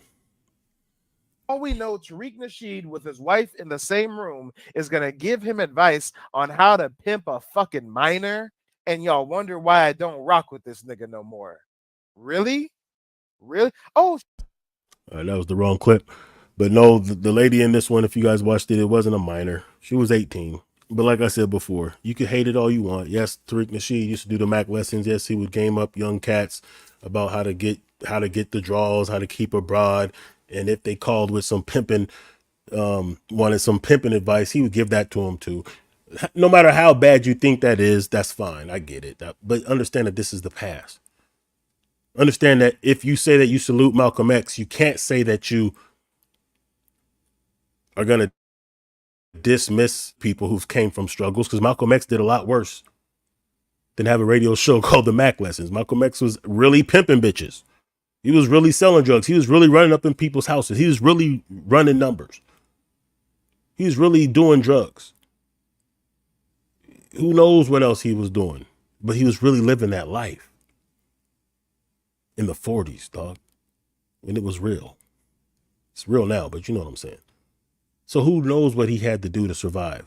And if you could say you could appreciate his transformation once he learned his purpose, you can't say that somebody who had Mac lessons isn't capable now of doing better things. You can't say you respect the Malcolm X, because remember, if there was YouTube available when Malcolm X was alive, there would have been a Mike TV that's telling you don't fuck with Malcolm X because he used to be a pimp. If there was Twitter in the days of Malcolm X, there would be a Taharka Bey telling you that Malcolm X is a fraud. Just know that. I think this is the one I wanted to get to, man. I know I'm getting hype, y'all. I'm trying not to, for real. Right, here's the one. The multimillionaire is raising $50,000 for what we think is a reparations rally. Really, he just wants to throw a fucking block party and have one of the OGs in the game, Big Daddy Kane, come and kick a rhyme real quick one time. Like what the fuck are we talking about? Oh, so he needed $50,000 from the community to pay Big Daddy Kane? Yes, indeed. I mean, like, so what he's showing you right here is this is what Tariq Nasheed put out for, like, you know, this is like why he's raising the money for the rally. Stage and lighting construction, audio PA system, media promotion, talent and lecture fees, travel and lodging for featured guests, security and other event related expenses. Now, if you've ever done anything where you had to put a production on, or you had to organize the people and put different events on, it costs money. I know, because I've had to take it out of my own pocket collectively with my other brothers and sisters. So this isn't like a far-fetched idea that, of course, if you're going to have guest speakers, why wouldn't you want to pay them? Why wouldn't we want to circulate our money and put our money into supporting people that have a history of supporting us? Because no one complains when it's time to pay to go to a concert. No one complains when it's time to go to a movie produced by Hollywood. No one complains when you want to put your money together to buy some weed or some alcohol or some Nikes. But now we're supposed to have a problem with wanting to pay guest speakers like Professor James Smalls or Rizza Islam, or yes, to have a talent come through and lace us with some dope hip hop like Big Daddy Kane. Yes, for the security. Yes, for the promotions. All these things go into putting together an event. It's not cheap. Yes, if you're able and willing, yes, you can come out the pocket and support a GoFundMe that's going to help pay for the expenses of esteemed guests to fly lodge themselves as they address our audience or address our people on the purpose of the reparation rally and celebration of Juneteenth. $50,000 really is not a lot of money. It's 50,000 of our people putting together $1. It's 1,000 of our people putting together $50. It's 2,000 of our people putting together $25. It's 4,000 of our people putting together like $5. Is that right? $10? Whatever. It's not a lot, is what I'm saying. I'm saying collectively, if thousands of our people do decide they wanted to support something like this, literally it could get done for $5. 10,000 people, $5. But if you don't want to, you can still go for free. So all I'm saying is this: if this is a problem, then what the fuck is this? If raising money for something that's actually going to have a positive effect and push the ball further on something that we've been struggling for the last couple hundred years, if raising money for an event like that would bring our people together, give us the ability to network and meet and greet and meet each other in real time instead of just always being online, and to celebrate our ancestors, which is a powerful spiritual thing in itself, to push the reparations agenda to the world in the nation's capital during an election year, if you're saying that is too much to do, then you shouldn't be trying to raise money for your own platform where it's only going to benefit you to build a streaming platform. That's all I'm saying. Make it make sense. Like I said, a lot of these cats that be coming with the most hate, they're doing the same thing themselves. They're just jealous that they haven't been as successful. Does anybody really care to hear Big Daddy Kane rhyme or rap? Or hell yeah. I'm not even sure if I've ever heard a Big Daddy Kane song. I mean, that's because you're not tapped into the culture, my boy. That's why. I think he's like 30 years old, so Big Daddy Kane would have been before his time per se. But a lot of people who fuck with Tariq are a little bit older. And even those who aren't have heard of Big Daddy Kane. So yeah, why not? What's wrong with that is what I'm saying. That sounds like a good time. Sounds like a good time to network, build, raise the vibrations, be around good people, celebrate something that we need to be celebrating, which is Juneteenth. We should be putting more energy into celebrating Juneteenth. And not only that, it's aggregating our money. Because collectively, we put up the money for the event. People benefit. There's jobs being created. The money circulating back in our community. That's a win-win. That's a way that we need to be operating from here on out.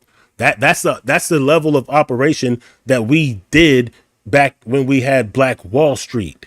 The reason Black Wall Street was successful is because collective economics of us funding our own endeavors and supporting our own. That's what kept us inoculated even during the times of the Great Depression, when we still had dozens of cities across the country that were black-owned towns, which, by the way, we still have a dozen of them in Oklahoma alone, probably about 20 of them altogether. We still have black towns.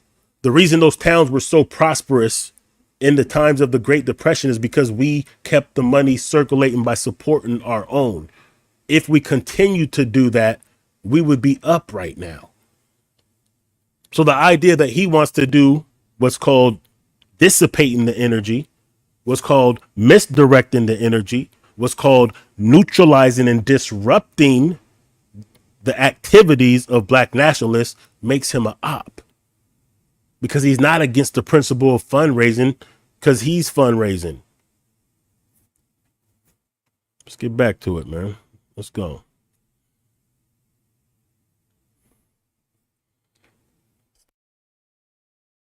Okay. Okay. So what we thought was a reparations rally is really more so turning into a block party, just like how Umar Johnson has his block parties at the Trap Bando, right? Staring at us. You have a rally.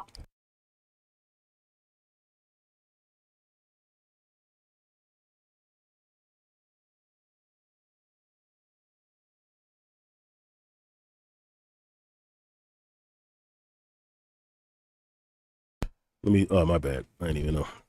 So I'm gonna keep it moving, keep it pushing. We're gonna move around a little bit. So because, we started with the theme of Malcolm X,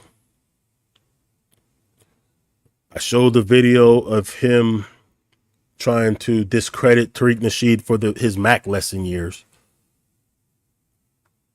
And I told you that, I know people personally who also have turned a leaf similar to Malcolm X. And here's another one, right? I'm gonna show you. This is Andre Taylor. This is me speaking with Andre Taylor. It's a video I made and put on Facebook 2016, when we were pushing heavy at the time for an initiative to hold police accountable. So just to give you a little background, 2015, 2016, there was a movement called Not This Time that was started. And this is what I'm going to show you. And Not This Time, the initiative was to change a law that exists in every state. Every state has a certain verbiage written into their law, which allows police to kill with impunity because it's a malice clause. So in other words, if a police kills an unarmed black person or any person, as long as they don't say that they had malice in their heart when they did it, you can't really convict them. You can't really charge them. It's very, very difficult to charge them because you can't prove malice, because malice is a state of mind. So what we did is we attempted to get that struck from the law in Washington state, so that way we could hold police accountable whether they had malice or not. This was like a 3-year process of us stomping on the grounds, getting petitions signed, holding meetings. I'm going to show you one of the meetings, doing everything we could to get this out. And it took us two different, it took us twice to do it. The first time it got shot down, so we recalibrated, re-strategized, hit it a different way, and we ended up getting the law passed. No law like that has been passed in the United States before or since. And the reason why I was going hard with my radio program, with my other YouTube channel, when I did have 10,000 subscribers, and on Facebook, and the reason I was going so hard is because I wanted to show the rest of the country something that I knew the mainstream media wouldn't show them. See, I knew that once we get this law passed, it could be a blueprint for other activists, other grassroots activists in other states. Because if we got it done in a state that's only 4% FBA, in a city that's only 8% FBA, then I knew damn well you can get it done in LA. You can get it done in Houston. You can get it done in Atlanta. You can get it done in Cleveland. You can get it done in Pittsburgh. You can get it done in New York. And I also knew that the mainstream media wasn't going to cover this. This is why y'all ain't heard about this. Yeah, they covered it locally, but I was really trying to get this message out so people could understand this. So I was campaigning heavy. And no, I'm not the one that put together Not This Time. Gorgeous Dre was. So I'm going to show you a little bit so you can understand and be brought up to speed with this whole movement.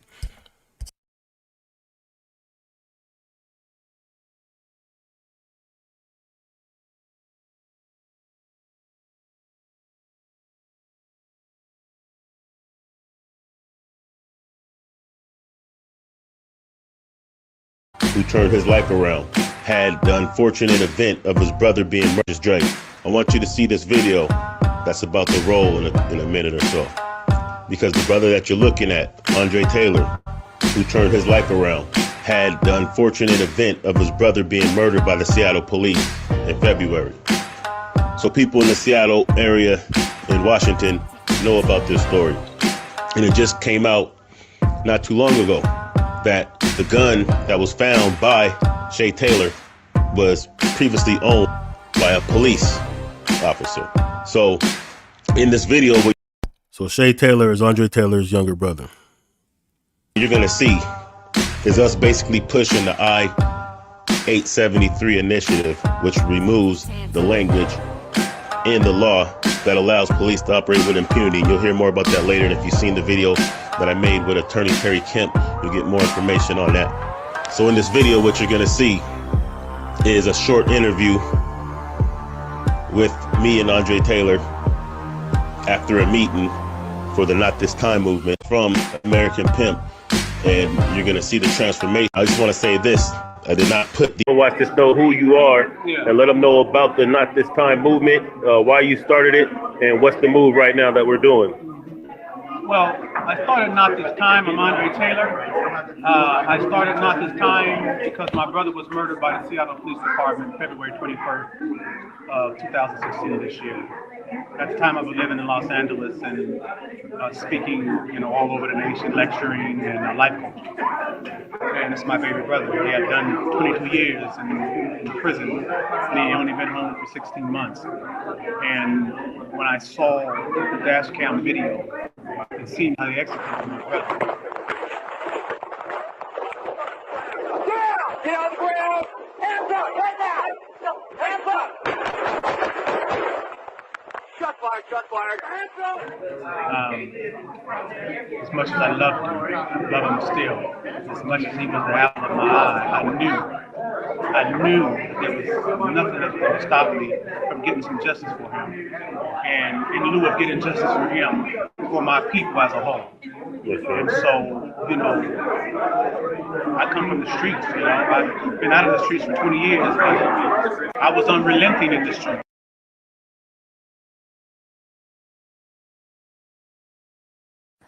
Street Sweeper Ministries presents. I grew up, my father was a pimp, my mother was a hoe. From the gutter to glory. I'm going to say to that 16 or 17-year-old who wants to pimp, the chances of him not doing it right are very high and not being successful are very high. The pimp game is a lonely one.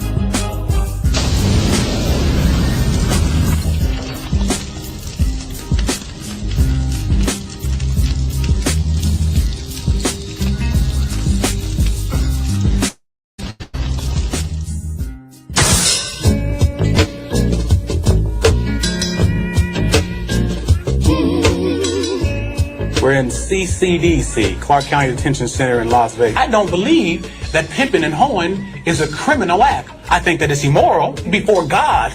If you get in a situation, and at that time, if you come to jail for something that you did, you can't cry then. You know what I'm saying? And if they thought that them bringing me to jail was supposed to strip me of me being the man that I am, but they badly mistaken. I'm gonna say that. They stripped me of everything. I was allowed to be stripped. But if what's really important to you is the things that you live your life for, you know, the man you're being, the character, and if you're willing to take the consequences that go along with whatever life you choose, then I think at the end, if you still have that, then you haven't lost anything at all. I've pretty much come full circle. Let me tell you a story. I jog, you know, every day, and one day I saw a 9-year-old little girl and about a 7-year-old little boy. And they noticed me, they recognized me. Because they said, oh, you know, there goes that pimp. Wow. You know what I'm saying? And that was a devastating thing to me. You know, at that moment, that felt like the worst thing that ever happened to me. For them kids at 9 and 7 to look at me with glossy eyes as if being a pimp was the thing to be. I didn't start out at 7 and 9 years old worshiping and wanting to be a damn pimp. You know what I'm saying? It was something that came upon my life, something that I did, something that I overcame. But I felt at that moment that the enemy somehow was using me to take this little child's mind before it's formulated into thinking that this is something cool to do. So I felt vicious. I was angry about that. You know what I'm saying? So I'm not out here promoting to be no damn pimp.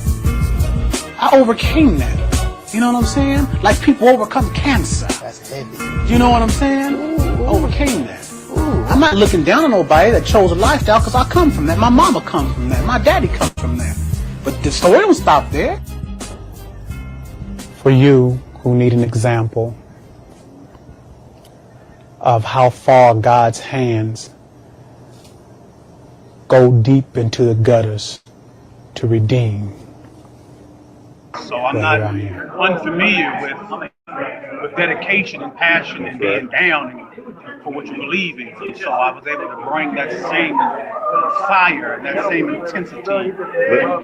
Let's talk about that real quick, because a lot of people, you know, a lot of people who listen to my radio show and who follow me on different media sites, you know, they often hear me say things like, you know, a lot of my ALX and affiliates used to be on a different side, you know, kind of like that Malcolm X. We know Malcolm Little, when he was in the streets doing his thing, he took that same passion.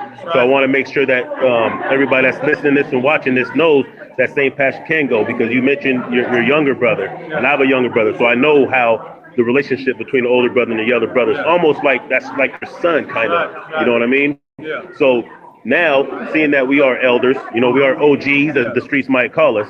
You know what I'm saying? We have to see the whole community of our brothers and sisters as our brothers and whatnot.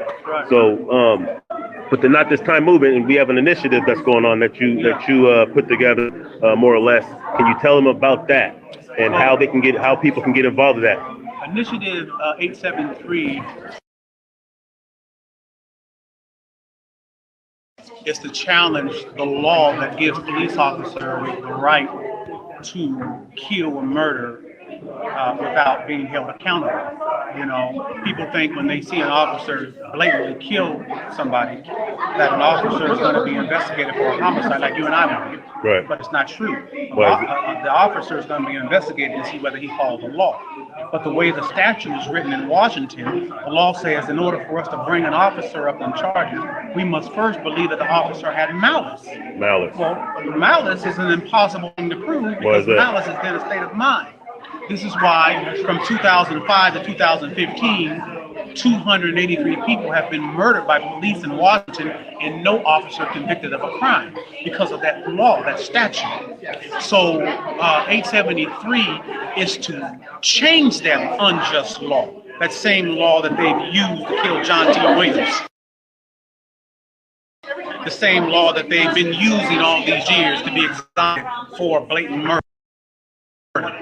So we got this initiative. Now, the initiative they tried to pass an initiative similar to this last year, a different way though. And the powerful police union crushed it in committee before it could hit the legislative branch to be voted on. So what we was able to do with the help of Lisa Hayes is create what is called a legislative initiative. It's the first time it's done in the whole United States. This is a precedent where it doesn't go to the committee anymore. So the police union can't stop it. It goes directly to the American people. It goes directly to the people of Washington. And the onus is on us. So it is our job to now gather 250,000 voter signatures.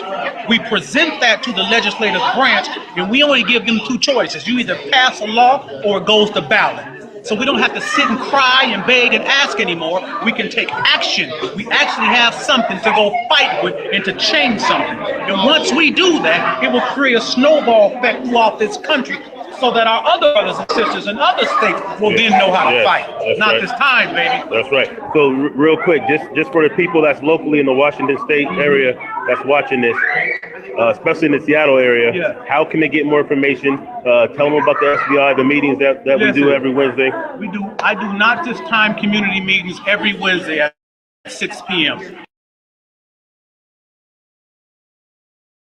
at SVI, which is the Seattle Vocational Institute. It's 2120 South Jackson Street, Seattle, Washington. We do it in room 401, and that's on the 4th floor. It's normally filled with people from every community. That's right. You know, everybody's coming together to fight for this initiative. Latinos, black, right. natives, white, everybody. Today, we had about 7 attorneys here to discuss with us the particulars of this. I don't want to drag this out too long, but the reason why I'm showing you this, well, the reason why I made this video originally in 2019 is because I wanted other people around the country to see this as it unfolded, because this was a blueprint. We actually got this passed. It actually took like 3 different times. The police union crushed it. It didn't get voted on legislation, so we took it straight to the ballot, and we got it on the ballot. So the reason why I wanted to put this out back then was because I understood that some of these cities that have a bigger population, it's going to be easier to get this shit passed. And I knew that the mainstream wasn't going to cover this. Once we got this initiative passed, it never hit the mainstream. CNN didn't tell you like, hey, look what happened in Washington State. There's this law got passed, blah, blah, blah. Fox News didn't cover it. Nobody covered it. They covered it locally in Seattle, but that's about it. That's why I made sure I made the effort of putting videos together like this back then, so that people can see exactly how the movement, you know what I'm saying, exactly how we did it. Because if we did it here in Seattle, you could do it in Cleveland. You could do it in Philadelphia. You could do it in New Jersey. You could do it in Miami. You could do it in Jackson, Mississippi. You could do it in New Orleans. You could do it in Oakland. See, this is the importance of the new black media. This is why I can't respect people like Moist Mike when they're trying to undermine the movement, when they're operating in the same capacity of COINTELPRO, trying to expose, disrupt, misdirect, discredit, or neutralize activities of black nationalism. Because I understand how difficult it is to get things going. This particular movement, I just attached me and my organization to that movement to help help this particular movement that was headed by Andre Taylor. But I've put together things myself on the grassroots level, out of my own pocket, understanding how difficult and challenging it is to do that when you don't really have the support that you need. I've been attacked by government officials from the city, from different cities, who drug my name through the mud in the media. I've had counterintelligence ops try to sabotage my organization that sent out little pamphlets trying to cause rifts between us and Mexicans, trying to down Khalid Muhammad, trying to take things out of context to make sure that we didn't get the support that we should get by trying to paint us as racist, cop hating, radical, blah, blah, radical Negroes, just wild Negroes that just want to kill all white people and all this extra shit. I've been attacked like this. So I understand that as we continue to progress and make motion and make progress, we're going to have people that's going to come up against us. And some people's going to look like us, because some of the people I just mentioned look like us. City council meetings, city council members who shook my hand and then went to the media once it came out that she was affiliated or, you know, had a conversation with me. All of a sudden, people told her, oh, he's part of the new Black Panther Party. They're a bunch of radical, communist, cop hating, white folk hating, blah, blah, blah. So now she had to turn on me to the media. I've been through these kind of things, man. So I understand, you know what I'm saying, how this game goes. I understand how these ops operate. I understand the importance of controlling our own narrative. So I was trying to get this out then so that those of you in other states could do the same thing. They made sure that this story didn't get out. Because this was 2019. I think we got the law passed like 2020, 21, whatever the next election cycle was, is when we got it passed. And y'all ain't heard of it. Because what would happen if, this is what I said before, when it comes to our victories, don't expect the mainstream media to show you your victories. They're not going to show us our victories. They're going to downplay it. They're going to ignore it. They're going to attack it. They're going to undermine it. They're going to misdirect it. They're going to discredit it. They're going to try to neutralize any activities. Because imagine if throughout the whole country, they understood what we did here in Washington, how much easier it would be to convict across the board. Now, don't get it wrong. We have been doing a better job being able to get people brought up on charges, getting these police brought up on charges for murdering our people. Even despite the fact that this is the only state that has that particular law, we still got it done because on a grassroots level, we put so much pressure on the courts that they had to charge Amber Geiger down in Dallas. They had to charge homie up in Minnesota because we put so much pressure. But we shouldn't have to, because those cases would have been swept under the rug. A lot of the cases that we did get police brought up on charges collectively as New Black Media, as FBA, a lot of those times that we did actually get these officers charged, it only happened because we put pressure. Those stories would have got swept under the rug. What I'm saying is we have the power to make things happen. And because this power is being recognized and exercised, it means that there's going to be more ops that come against us. And all the ops ain't going to look like Klan members or police. Some of the ops are going to look like us. So I'm showing you this for that reason. I'm showing you this for the reason that since we did celebrate Malcolm X's birthday a week ago, and because we can recognize and appreciate when people make a transformation from reckless, high-risk behavior that was detrimental to the community, we can salute them when they do the right thing and they start finding their own purpose, their real purpose, and that purpose is greater than them. So when we have a Mike TV, well, look, Tariq Nasheed, he used to do the Mac lessons and talk about pimping, you guys. All to undermine a reparations rally. Well, understand that they would have done that about Malcolm X too if they had social media back then. Law so that when we go out and explain to people in our churches, in our communities, and our social gatherings, we can explain to them and with some knowledge how this works when we're trying to get people to sign our initiative. But this is for us, and we're going to do it. And let me ask you one more thing real quick. Why should people outside of Washington State pay attention to what's going on right now? Because this is the blueprint. This is the blueprint of how you protect your people from the injustice of those laws, because there's similar laws in each state. So this is a solution to an issue that's been going on for my people for 400 years. That's right. Not this time, baby. Not this time. Our voices have to rise to a crescendo where people in the high officials in those positions feel that their positions are threatened. All right. And the only way that happens is the people rise up. All the people have to rise up for those people in those high official places to be threatened by their jobs. Because when they're threatened by their job, they're going to be doing some fighting. That's how it works. And it creates, like I said, restraint. Because there is no restraint because no one feels threatened.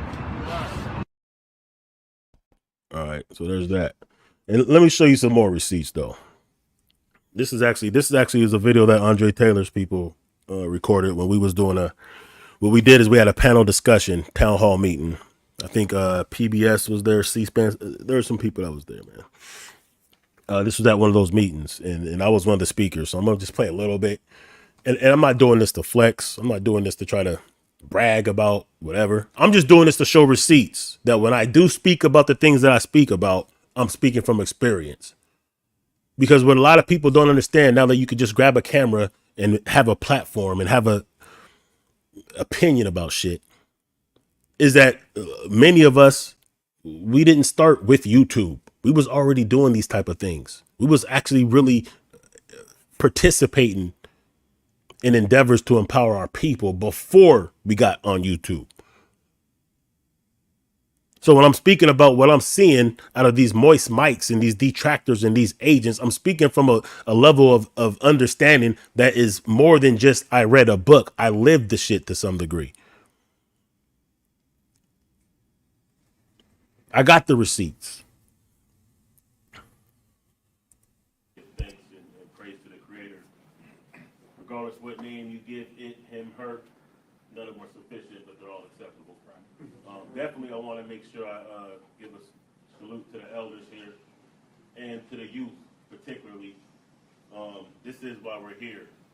And speaking of the youth, I want to make sure that the youth know, that the young people in here know, that when you see people on this panel or individuals within the audience or people that we look up to as freedom fighters for our people, you got to remember that they've been through similar things as you. So never let somebody put you in a box and limit your potential based on the challenges that came into your life. I was speaking to Andre about this just Sunday, and some of the greatest people that have been able to forge a way for humanity, not just for our people particularly, of course that, but for humanity have come from what people would call checkered backgrounds. You dig? So that struggle that you come from, that the adversities only prepare you for greatness. Of course,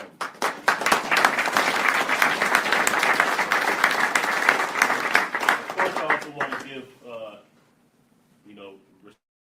respect and reverence to the ancestors and those who are now in the spirit world, and particularly the brother who we are here now, making strength out of a moment that was tragic, and that is Shay Taylor. I definitely have to thank Andre Taylor. It really takes something that's beyond my comprehension to be able to have a pain like that and turn that into love for the community and to bring together brothers. And I realize that that's hella low. That's coming in hella low, so I'll go ahead and kill it right there, though. But all I'm showing y'all is that the idea that we could have Negroes that are willing to get moist for $20, that are willing to try to sabotage a movement for our people, when their only rebuttal is they don't agree with something or they don't understand something, and when they have no receipts. That's what I'm saying. Like, if a nigga can't show you receipts for being a participator or even a supporter of our people, then that nigga shouldn't be able to criticize. He shouldn't be a voice. Because think about the legacy aspect. Think about what it's going to look like in 50 years, 100 years, when we have our reparations, when we are more empowered, and our babies and their babies are going to be able to look at the struggle the same way we look at the 60s. And they're going to see those who was stomping for us. They're going to see those who was putting together and organizing on our behalf. They're going to see the legacy that was left by people who actually created tangible material that's continuing to educate our people and uplift the cultural and racial pride of our people. And then they're going to see niggas like Moisty Mike. See, that's one thing that we didn't get from the 60s. We didn't get a lot of footage and a lot of archiving of those who came against us. We know about some of them. We know about Agent 800 who set up Fred Hampton. We know about some of them. But a lot of them has been able to blend in now and pretend that they were supporting the movement the whole time when they really wasn't. So this nigga is willing to have his legacy being a op for $20 and $50 super zesty cash apps. This nigga is willing to be an op to cement his legacy as an op for $450 on a GoFundMe that he's trying to raise $3,500 for. These niggas are willing to be ops for a little bit of clout on YouTube and go against grassroots organizations. Let me say this. I'm gonna get up out of here. And I've said this about Tariq Nasheed and about other detractors as well. The fact that they would come against our people, the fact that they would come against organizations and individuals based on their hatred and jealousy, the fact that they would call people grifters and scammers and saying that they're fraudulently raising money for doing things when no one else is complaining. Look, if you don't want to support the reparations rally, you don't have to. If you don't want to support a fundraiser for a documentary, you don't have to. But those who aren't complaining. So why should we listen to the complaints of someone who's not even trying to support the movement? It'd be different if people was like, oh man, I ordered Hidden Colors or one of Tariq Nasheed's movies or books, and I never got it. He scammed me and ripped me off, but people ain't saying that. Even when it came to Tarka Bey, and I said this before, when he was exposing all these different organizations, the new Black Panther parties and PANSOC and Sisters of the Underground and other grassroots organizations that actually do things in the community. The community wasn't saying that these organizations were detrimental. They weren't saying that they were disgusted with or they weren't happy with what they were doing in the community. It's niggas that wasn't even in the community, niggas that don't have any receipts that are hating on it. But at the same time, just like Moist Mike, Tarka Bey also raises funds for his legal fees and for his endeavors on YouTube. These niggas is willing to sell us out and sabotage the movement just for some YouTube monetization. Just for some $20 cash apps for acting zesty. That's how little they think of our people, and they think that we're supposed to be listening. The only good thing about these niggas, because let's be real, they're not going to persuade anybody who's able to critically think for themselves to not support something that's in their best interest. They're not going to sway the intelligent, foundational Black Americans or our allies to come against us for these petty reasons. They're not going to be able to get that type of influence. If Roland Martin doesn't have influence, and he was on CNN for years, if Moist Lamont Hill, who was on MSNBC and CNN for years, if they can't even influence our people to vote Democratic and shit like that, then there's no way a Moist Mike is going to be able to really be a detriment to the movement. But we still must recognize these ops. We still must put it on the record that they don't represent us. That's part of the delineation movement.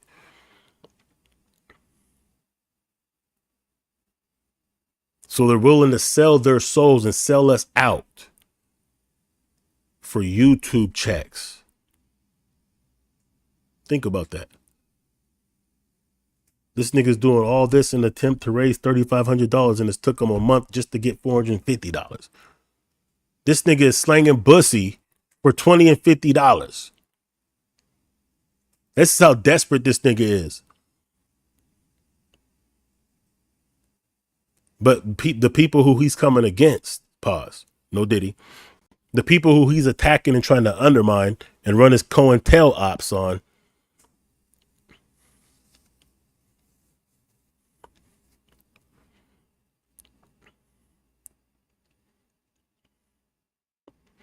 you know, this is what they're willing to do. But like I said, it's not like it'd be different if the criticism was backed by them having a different structure of how we can move forward. If they were organizing in what they thought was the better way to you know, for the endeavors of our struggles, if they were doing that, I could respect it more. If they were coming against people who generally the grassroots didn't like and felt was detrimental to our people, I could respect that. But you notice they don't do that. They don't attack those who are actual Democratic shills or Republican shills or those who are cooning and going against us and sabotaging us. They don't attack them. They only attack the grassroots ones who are actually rooted in the movement and supported by the people. That if that's not ops, what is ops? If that's not an agent, there is no such thing as an agent. They're operating in the capacity literally of COINTELPRO. They're literally going by the letter of COINTELPRO. Expose, disrupt, misdirect, discredit, or otherwise neutralize the activities of Black nationalists. That would be us. That's what FBA is. That's Black nationalism. So when you're trying to neutralize those activities and you don't even have activities that you think would be more effective that you're building, you're trying to get people off of their square of actually doing productive things for their people in order to watch you on YouTube.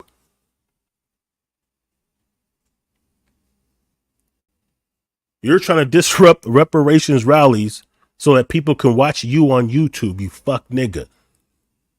You sweet fuck boy. You bussy slanging $20 homo ho. You want to knock us off our square of real revolutionary activities, revolutionary meaning complete and constructive change, so that you can build a fucking streaming platform, nigga? You know what the problem is? You know what the real problem is? Let's put it like this. We saw Kyle Rittenhouse get away with killing people, right? We seen that dude just get out of jail for running over people in Texas, right? You know why they got out of jail? You know why Rittenhouse was never convicted? Because white supremacy operates on a reward system. They operate also on a system of eliminating the ops within their own community.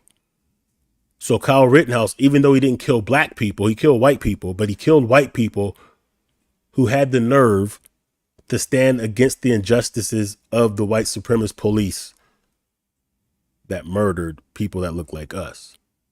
So they were race traitors in their eyes.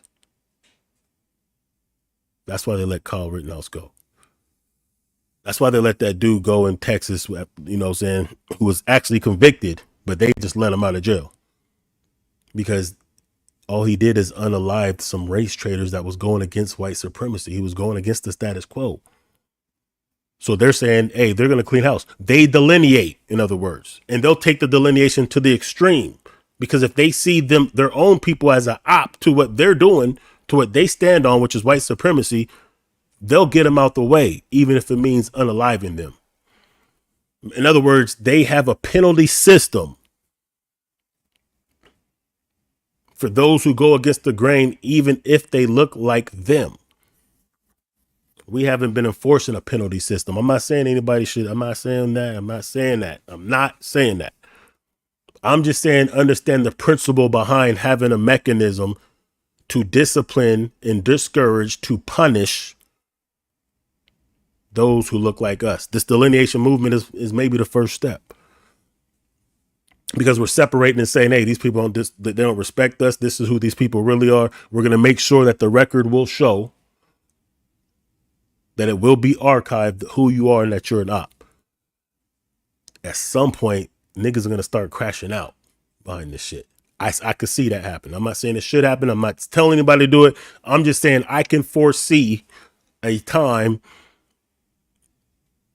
when niggas will crash out over sabotaging race traitors. The penalty of treason in this country is a capital punishment.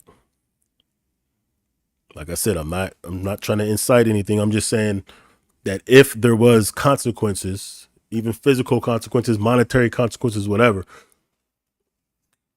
you wouldn't have so many people willing to monetize themselves to go against the movement. That's what I'm saying.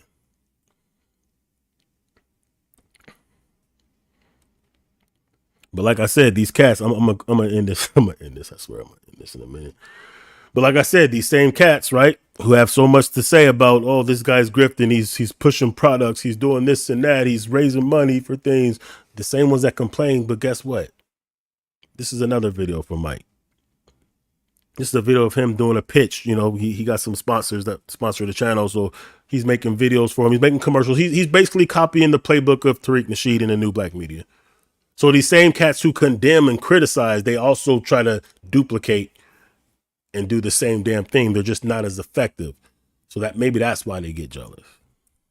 Step into the world of ambiance with scented candles. Before I start my live streams, I set the perfect mood by lighting a couple of these beauties. Crafted with precision using a formula passed down from a foundational Black American woman to her partner. Each candle is a He's using the lingo. He's doing the Drake. He's biting the lingo. He's exploiting the verbiage. He's duplicating and copying, but then at the same time, he wants to criticize and undermine other people, even though he's still in their formula. Like the nerves of this nigga, man. Masterpiece, blending essential oils and natural fragrances seamlessly. I frequent this brother's eBay store not just for his candles. We're not even going to promote anybody who would advertise with this fuck nigga, but I'm just showing you the hypocrisy behind this shit, man. So yeah, Moist Mike is an op. I just want to set the record straight on where I stand with Moist Mike because I have supported him in the past. I have participated. I've even pushed back when he was trying to go against Tariq Nasheed. I seen it kind of slowly happening, especially after the brothers from Top Flight TV and Dom P. When they hit me to it on one of my broadcasts, I started paying a little bit closer attention. I noticed, okay, he came in like he was cool. Slowly but surely, he did what Tarka Bey did, man. When Tarka Bey first started talking about FBA, he made it seem like, oh, I just want to know what it's all about. FBA, I want you guys to tap in. He wanted to get the audience. He wanted to get our audience pretending like, oh, I'm just wondering what it's about. What is this FBA? What is it about? Then Tariq Nasheed was like, hey, man, leave it alone, bro. I see what you're doing. Don't try that fuck shit. Then it started from there. This guy did the same thing.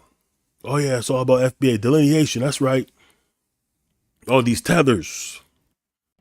And slowly but surely, he came out the closet and showed us who he really is and what he really is. And that is an op, y'all.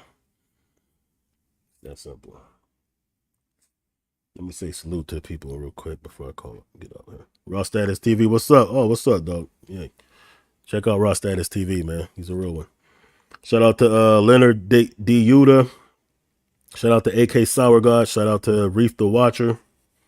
That's probably why Brother Flex isn't keen with working with him. He sensed it. Pocket watching Moist.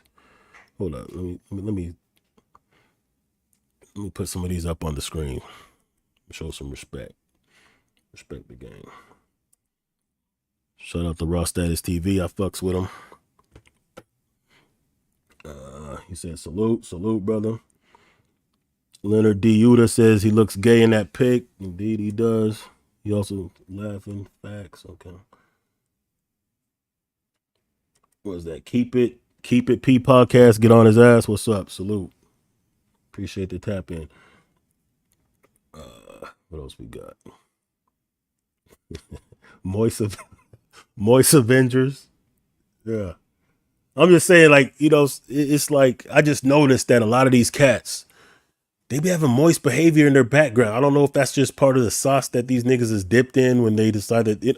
But I mean, to me, it's like, don't take this the wrong way. I don't hate people if you're LGBT. I don't hate you. Right? I know some lesbian chicks who are hella cool and they stand on the square.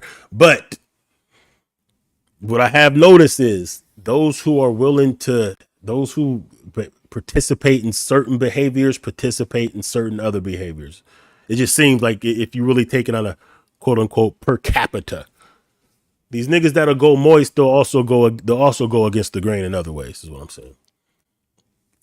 All right. Obama should have taught us to never follow these niggas. Reef the Watcher. That's probably why Brother Flex isn't keen with working on him. I don't keen with working with who? Moist Mike. Pocket watching and Moist. They do a lot of pocket watching. Listen, man, if you are doing work in the community, you shouldn't have to come out your own pockets all the damn time. Part of the problem with why we haven't been able to be as successful, why we fell from grace from the Black Wall Street era, because in the Black Wall Street era, we had to fuck with each other. We had no choice. Black Wall Street was in the 20s. We had to do business with ourselves. We had to support each other. And as in doing so, made us prosperous. I know a lot of people only know about Black Wall Street or Wilmington, Delaware. Those weren't cities. Those were only sections of cities with our people. We had whole towns. We had scores of towns of our own cities in Oklahoma. We still got a dozen of them. Redbird, Boley, Langston, Tallahassee, a few others. I used to speak about this all the time on Black I Stand Radio. Actually had a movement where I was trying to get people involved in getting to some of these black towns. But the point is, we had black towns all over the Midwest, all over the South, Florida, California, Allenstown, Oregon. And the reason why these towns were prosperous, even when the country was going through a depression, is because we had everything that we needed. We supplied everything for ourselves. We supported ourselves. The money circulated to the point to where even if the rest of the country was poor, we was still good.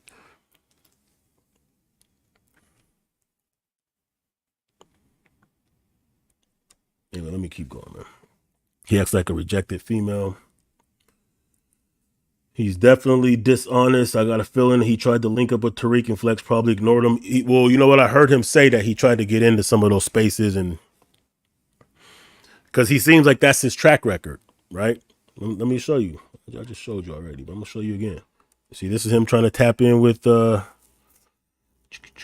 this is him. This is actually Derek Cologne trying to tap in with him. So these fuck niggas, these haters of our people, and these haters of Tariq specifically, but remember when I'm speaking about Tariq, I'm not just speaking about Tariq. I'm speaking about the fact that to some, he represents FBA.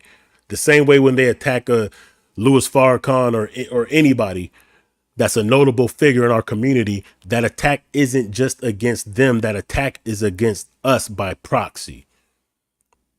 So now these cats will start linking up. Derek Cologne's trying to link up.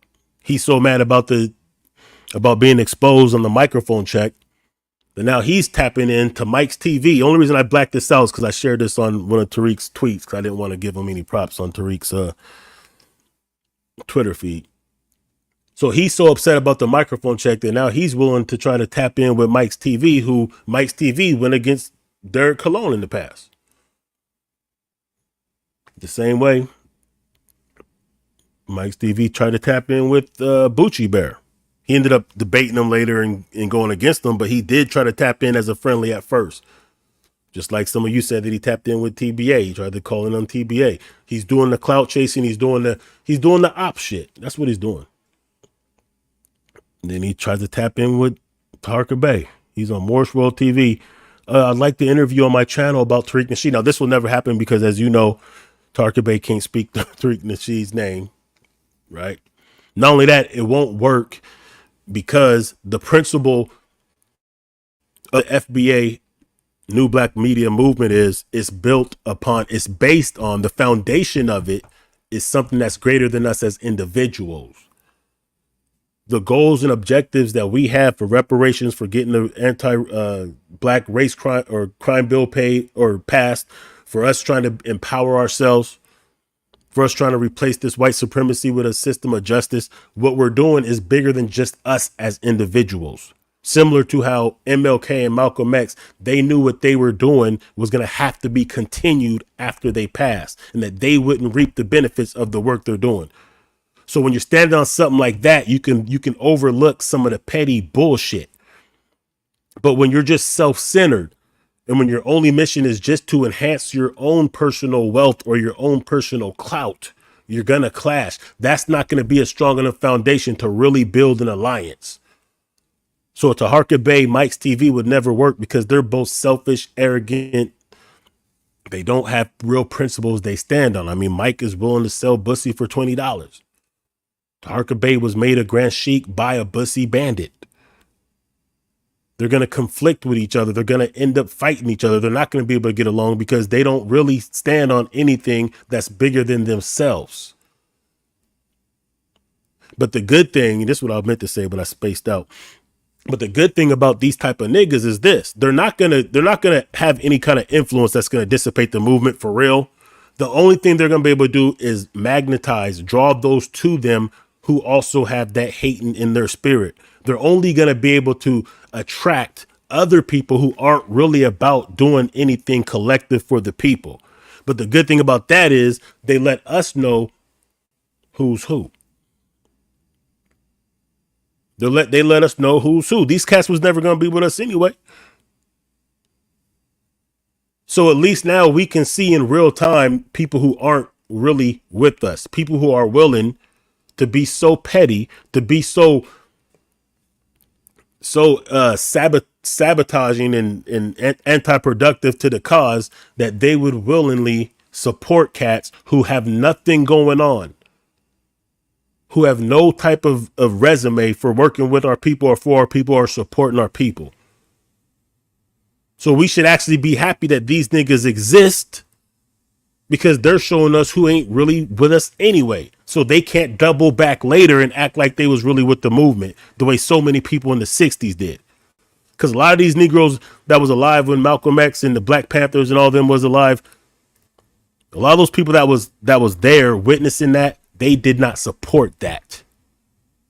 Now that we see the success and the admiration that is built for generations, now they'll pretend that they was really rocking with Malcolm X, and when Malcolm X was alive, they was cussing Malcolm X under their breath. They just didn't have a YouTube channel to archive that shit. They just didn't have a Facebook that we could pull up to be like, hey, you was just talking shit about MLK here. You was saying he was a troublemaker. Hey, you was against the Black Panthers. Here you are. You just tweeted out that the Black Panthers are a bunch of race baiting, white hating thugs from Oakland. So they could double back and act like, oh yeah, I stood with Huey P. Newton. I was supporting that brother right on. I was saying Black Power along with them. They wasn't. Just like on the plantations, there was niggas that sabotaged different rebellions.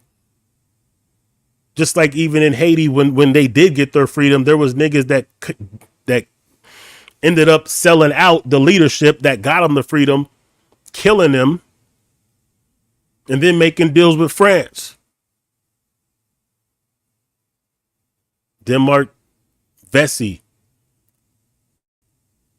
was sabotaged before he can get his rebellion by Mike TV, Tarka Bay type niggas. They didn't have Facebook or YouTube. They had to actually go to the white man and tell him, hey, boss, niggas is trying to get free.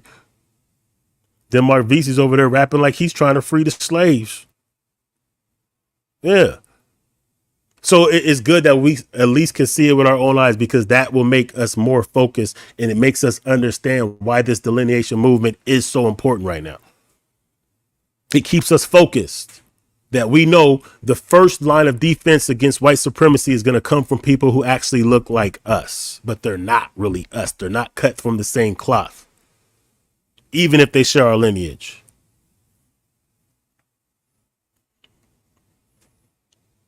So it's good that we can actually see this in real time, and we can actually combat this. And we understand just how important it is for those of us with platforms to speak our truth. Give a damn if you get 50 views, 100 views, put that shit in the atmosphere. Support others that are doing that. Because at the end of the day, what we're doing is bigger than us, and we ain't doing this for clout. Yeah, we want to get the views. Yeah, we want to get our message out, but that's not why we're doing it. We're doing it because we're putting that energy in the atmosphere. It's spiritual warfare as much as physical.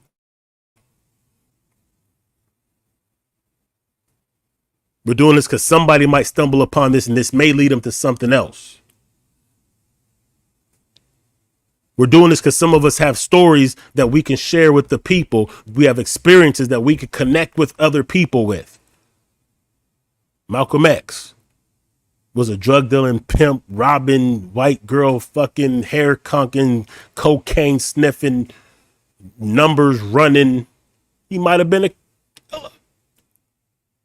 I don't know. But I'm saying that he transformed into something that now we admire. If it wasn't for him knowing his purpose and finding out his purpose through the Honorable Elijah Muhammad and the Nation of Islam, we might only know of Malcolm Little on, those gangster profile, you know what I'm saying? American gangster profile type of shit. We wouldn't know of the Malcolm X, the El-Hajj Malik Shabazz. And for every Malcolm X, there's 1,000 Malcolm X's in every state. People who's been through some shit, that learned better, that did better. We can't condemn those brothers. We can't try to point out their flaws. There's sisters that used to be hoeing, now teaching young girls how to avoid those type of pitfalls. That's called alchemy. That's called turning lead to gold. Some of our greatest leaders will come from the streets, man. Some of our greatest representatives will come from the streets. Not all of them, but some of them, many of them. So when we have a Mike TV who will try to throw shade, because these same Negroes that do this act like they love Malcolm X, but they don't love the Malcolm X's that are in the community operating right now. Instead, they're operating like FBI agents with the purpose being to expose, disrupt, discredit, and otherwise neutralize the activities of black nationalists.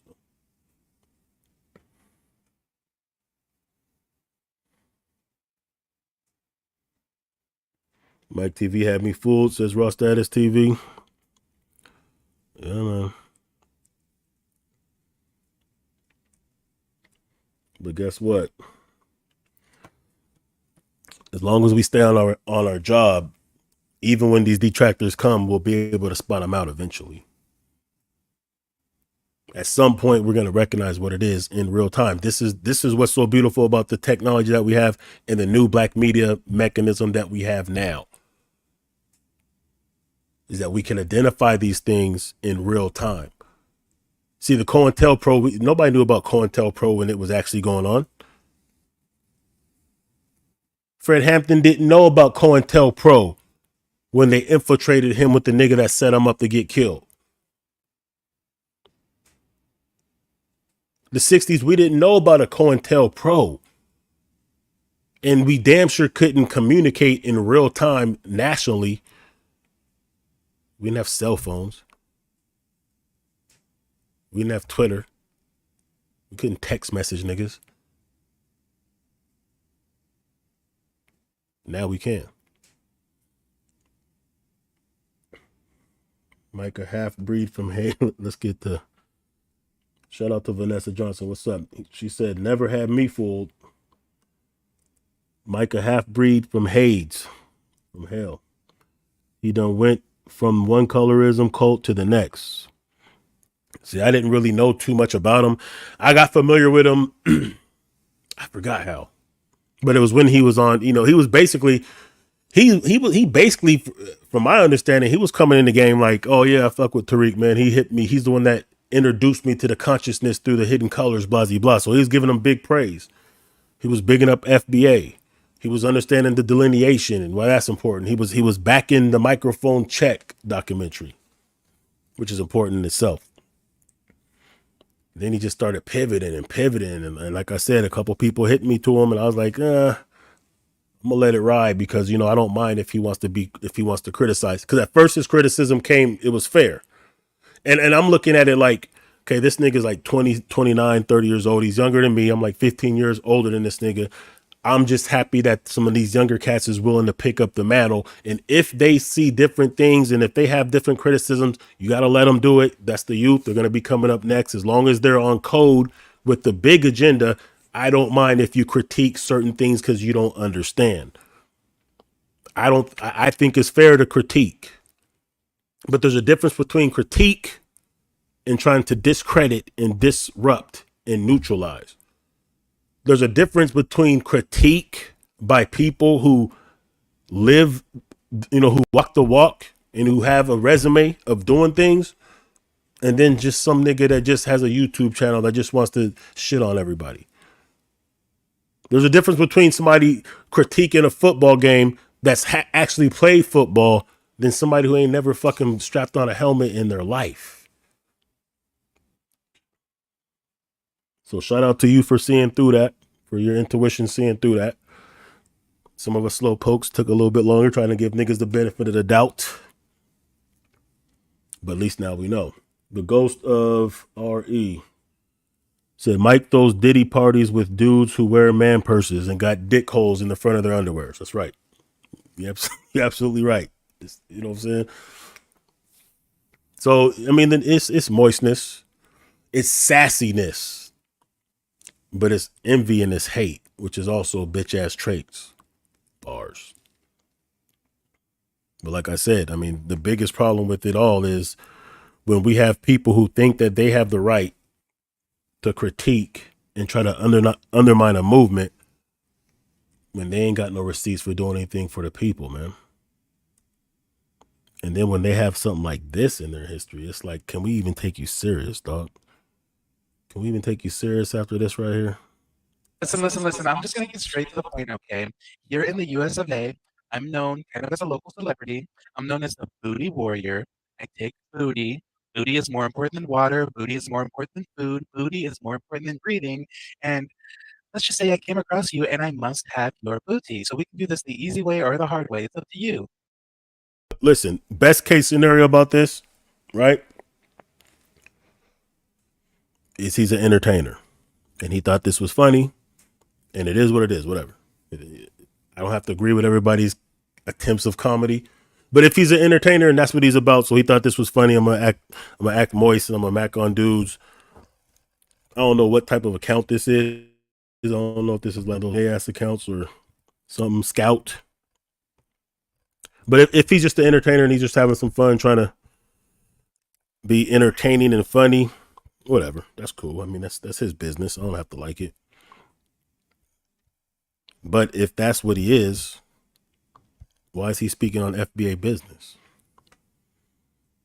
If that's what he is, what qualifies him to critique people who he doesn't agree with? Because I don't agree with this.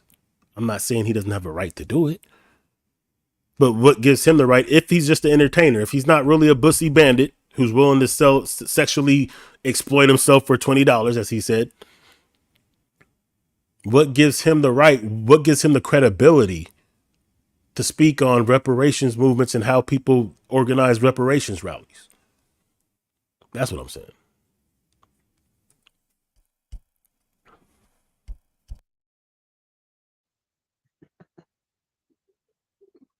You gay. Y'all niggas are gay. Nigga, you gay. That's gay.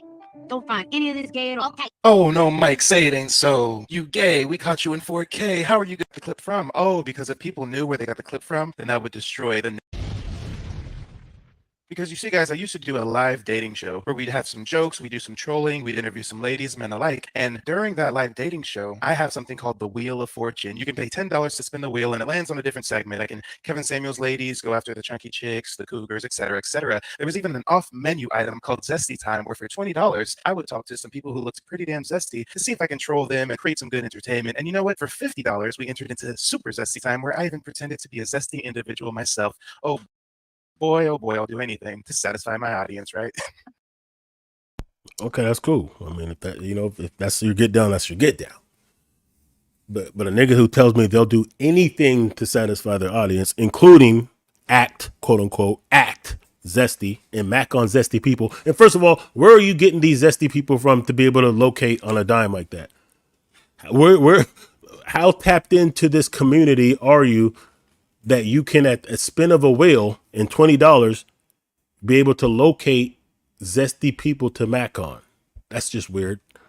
But if that's you, then, you know, you're basically saying that you can't be taken serious and that you're willing to compromise yourself to satisfy your audience or for 20 or $50. That's not somebody who should be speaking about people who actually put in real work in the streets for our people. That's not someone who has the right to criticize or try to discredit or disrupt the activities of Black nationalism. You're not the guy who's qualified to do that, is what I'm saying. And then when you want to critique people for fundraising and you're over here raising funds, when you're putting your community streaming platform above reparations rallies and different things that are going on that's actually going to benefit the whole of the community, then you look like a hypocrite. And then when you're only able to raise $450 out of $3,500 in a month, then I see why you're mad at Tariq Nasheed. Because you're trying to be Tariq Nasheed. Except you're not trying to be Tariq Nasheed. You just want to be a popular YouTuber who does occasional zesty content. Anyway, y'all, I've been doing this long enough, man. I appreciate y'all tapping in. I appreciate the tap in. Let me just see one more thing before I get up out of here. All right. We good. So, yeah, I appreciate y'all tapping in, man. I'm going to end it with some more Kendrick Lamar. They not like us. Yeah, that's how we're going to end it. Because they ain't not like us. You dig?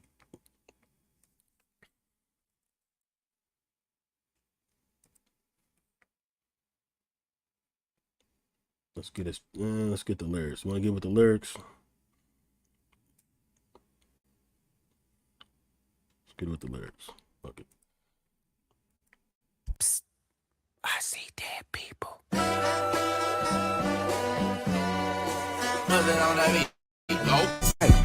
Monster on the beat, ho, Debo, any rap nigga, he a freak. Man down, call her Amber Lambs, tell him breathe, bro. Nail a nigga to the cross, he walk around like Tizo. What's up with these jabroni ass niggas trying to see Compton? The industry can hate me, fuck them all and be mama. How many options you really got? I mean, it's too many options. I'm finna pass on this body, I'm John Stockton. Beat your ass and hide the Bible if God watching. Sometimes you gotta pop out and show niggas. Certified boogeyman, I'm the one that up to score with him. Walk him down whole time, I know he got some hoe in him. Pole on him, extort shit, bully the flow on him. Say Drake, I hear you like I'm young. You better not ever go to cell block 1. To any bitch that talk to him and they in love, just make sure you hide your little sister from him. They tell me Chubb's the only one that get your hand-me-downs and party at the party playing with his nose now. And Baka got a weird case, why is he around? Certified lover boys, certified pedophiles. Wop, wop, wop, wop, wop. That fuck him up. Wop, wop, wop, wop, wop. I'ma do my stuff. Why you trolling like a bitch? Ain't you tired? Trying to strike a chord and it's probably a nerd. They not like us. They not like us. They not like us. They not like us, they not like us, they not like us. You think the Bay gon' let you disrespect Pop, nigga? I think that Oakland show gon' be your last stop, nigga. They cold foul, I don't know waiting. What is the owl? Bird niggas and bird bitches. Go. The audience not dumb. Shape the stories how you want. Hey Drake, they're not slow. Rabbit hole is still deep. I can go further, I promise. Ain't there some P-rest that's for bitching? You Malibu most wanted. Ain't no law boy, you ball boy. Fresh Gatorade or something. Since 2009, I had this bitch jumping. You niggas will get a wedgie. Be flipped over your boxes. Or over your foe. The other vaginal option. Pussy, nigga better straighten they posture. Got favorites all up in content. Might write this with a doctor. Tell a pop star quit hiding. Fuck a caption, won't action. No accident, I'm hands on. He fuck around, get polished. Fucked on Wayne Grower, he was in jail. That's conniving. Then get his face tatted like a bitch apologizing. I'm glad D-Rose came home, y'all didn't deserve him neither. From Alondra down to Central, nigga better not speak on Serena. And your homeboy needs subpoena. That predator moving flocks. That name gotta be registered and placed on neighborhood watch. I lean on you niggas like another line of walk. Yeah, it's all eyes on me and I'ma send it up the pot. Ay, put the roll label on me, I'ma get them dropped. Ay, sweet chin music and I won't pass the ox. Ay, how many stocks do I really have in stock? Ay, 1, 2, 3, 4, 5 plus 5. Ay, devil is a lie, here 69 God. Ay, freaky ass niggas need to stay their ass inside. Ay, roll their ass up like a fresh pack of Zod. Ay, city is back up, it's a must, we outside. Ay.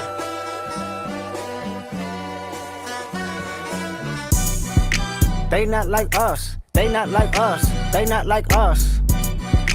They not like us, they not like us, they not like us. Once upon a time, all of us was in chains. Homie still double down, calling us some slaves. Atlanta was the mecca, building railroads and trains. Bear with me for a second, let me put y'all on game. The settlers was using town folk to make them richer. Fast forward 2024, you got the same agenda. You run to Atlanta when you need a check balance. Let me break it down for you, this the real nigga challenge. You caught Future when you didn't see the club. Hey, what? Lil' baby help you get your lingo up. What? 21 get your false street cred. Thug make you feel like you a slime in your head. Hey, what? Quavo said you can be from Northside. What? 2 Chainz say you good, but he lied. You run to Atlanta when you need a few dollars. No, you not a colleague, you a fucking colonizer. The family matter and the truth of the matter. Here was God's plan to show y'all the liar. He a fan, he a fan, he a fan. He a fan, he a fan, he a freaky ass nigga, he a 69 God. Freaky ass nigga, he a 69 God. Hey, hey, hey, hey, run for your life. Hey, hey, hey, hey, run for your life. Freaky ass nigga, he a 69 God. Freaky ass nigga, he a 69 God. Hey, hey, hey, hey, run for your life. Hey, hey, hey, hey, run for your life. Let me hear you say OV-ho. OV-ho. Say OV-ho. OV-ho. Then step this way, step that way. Then step this way, step that way. Are you my friend? Are we locked in? Then step this way, step that way. Then step this way, step that way.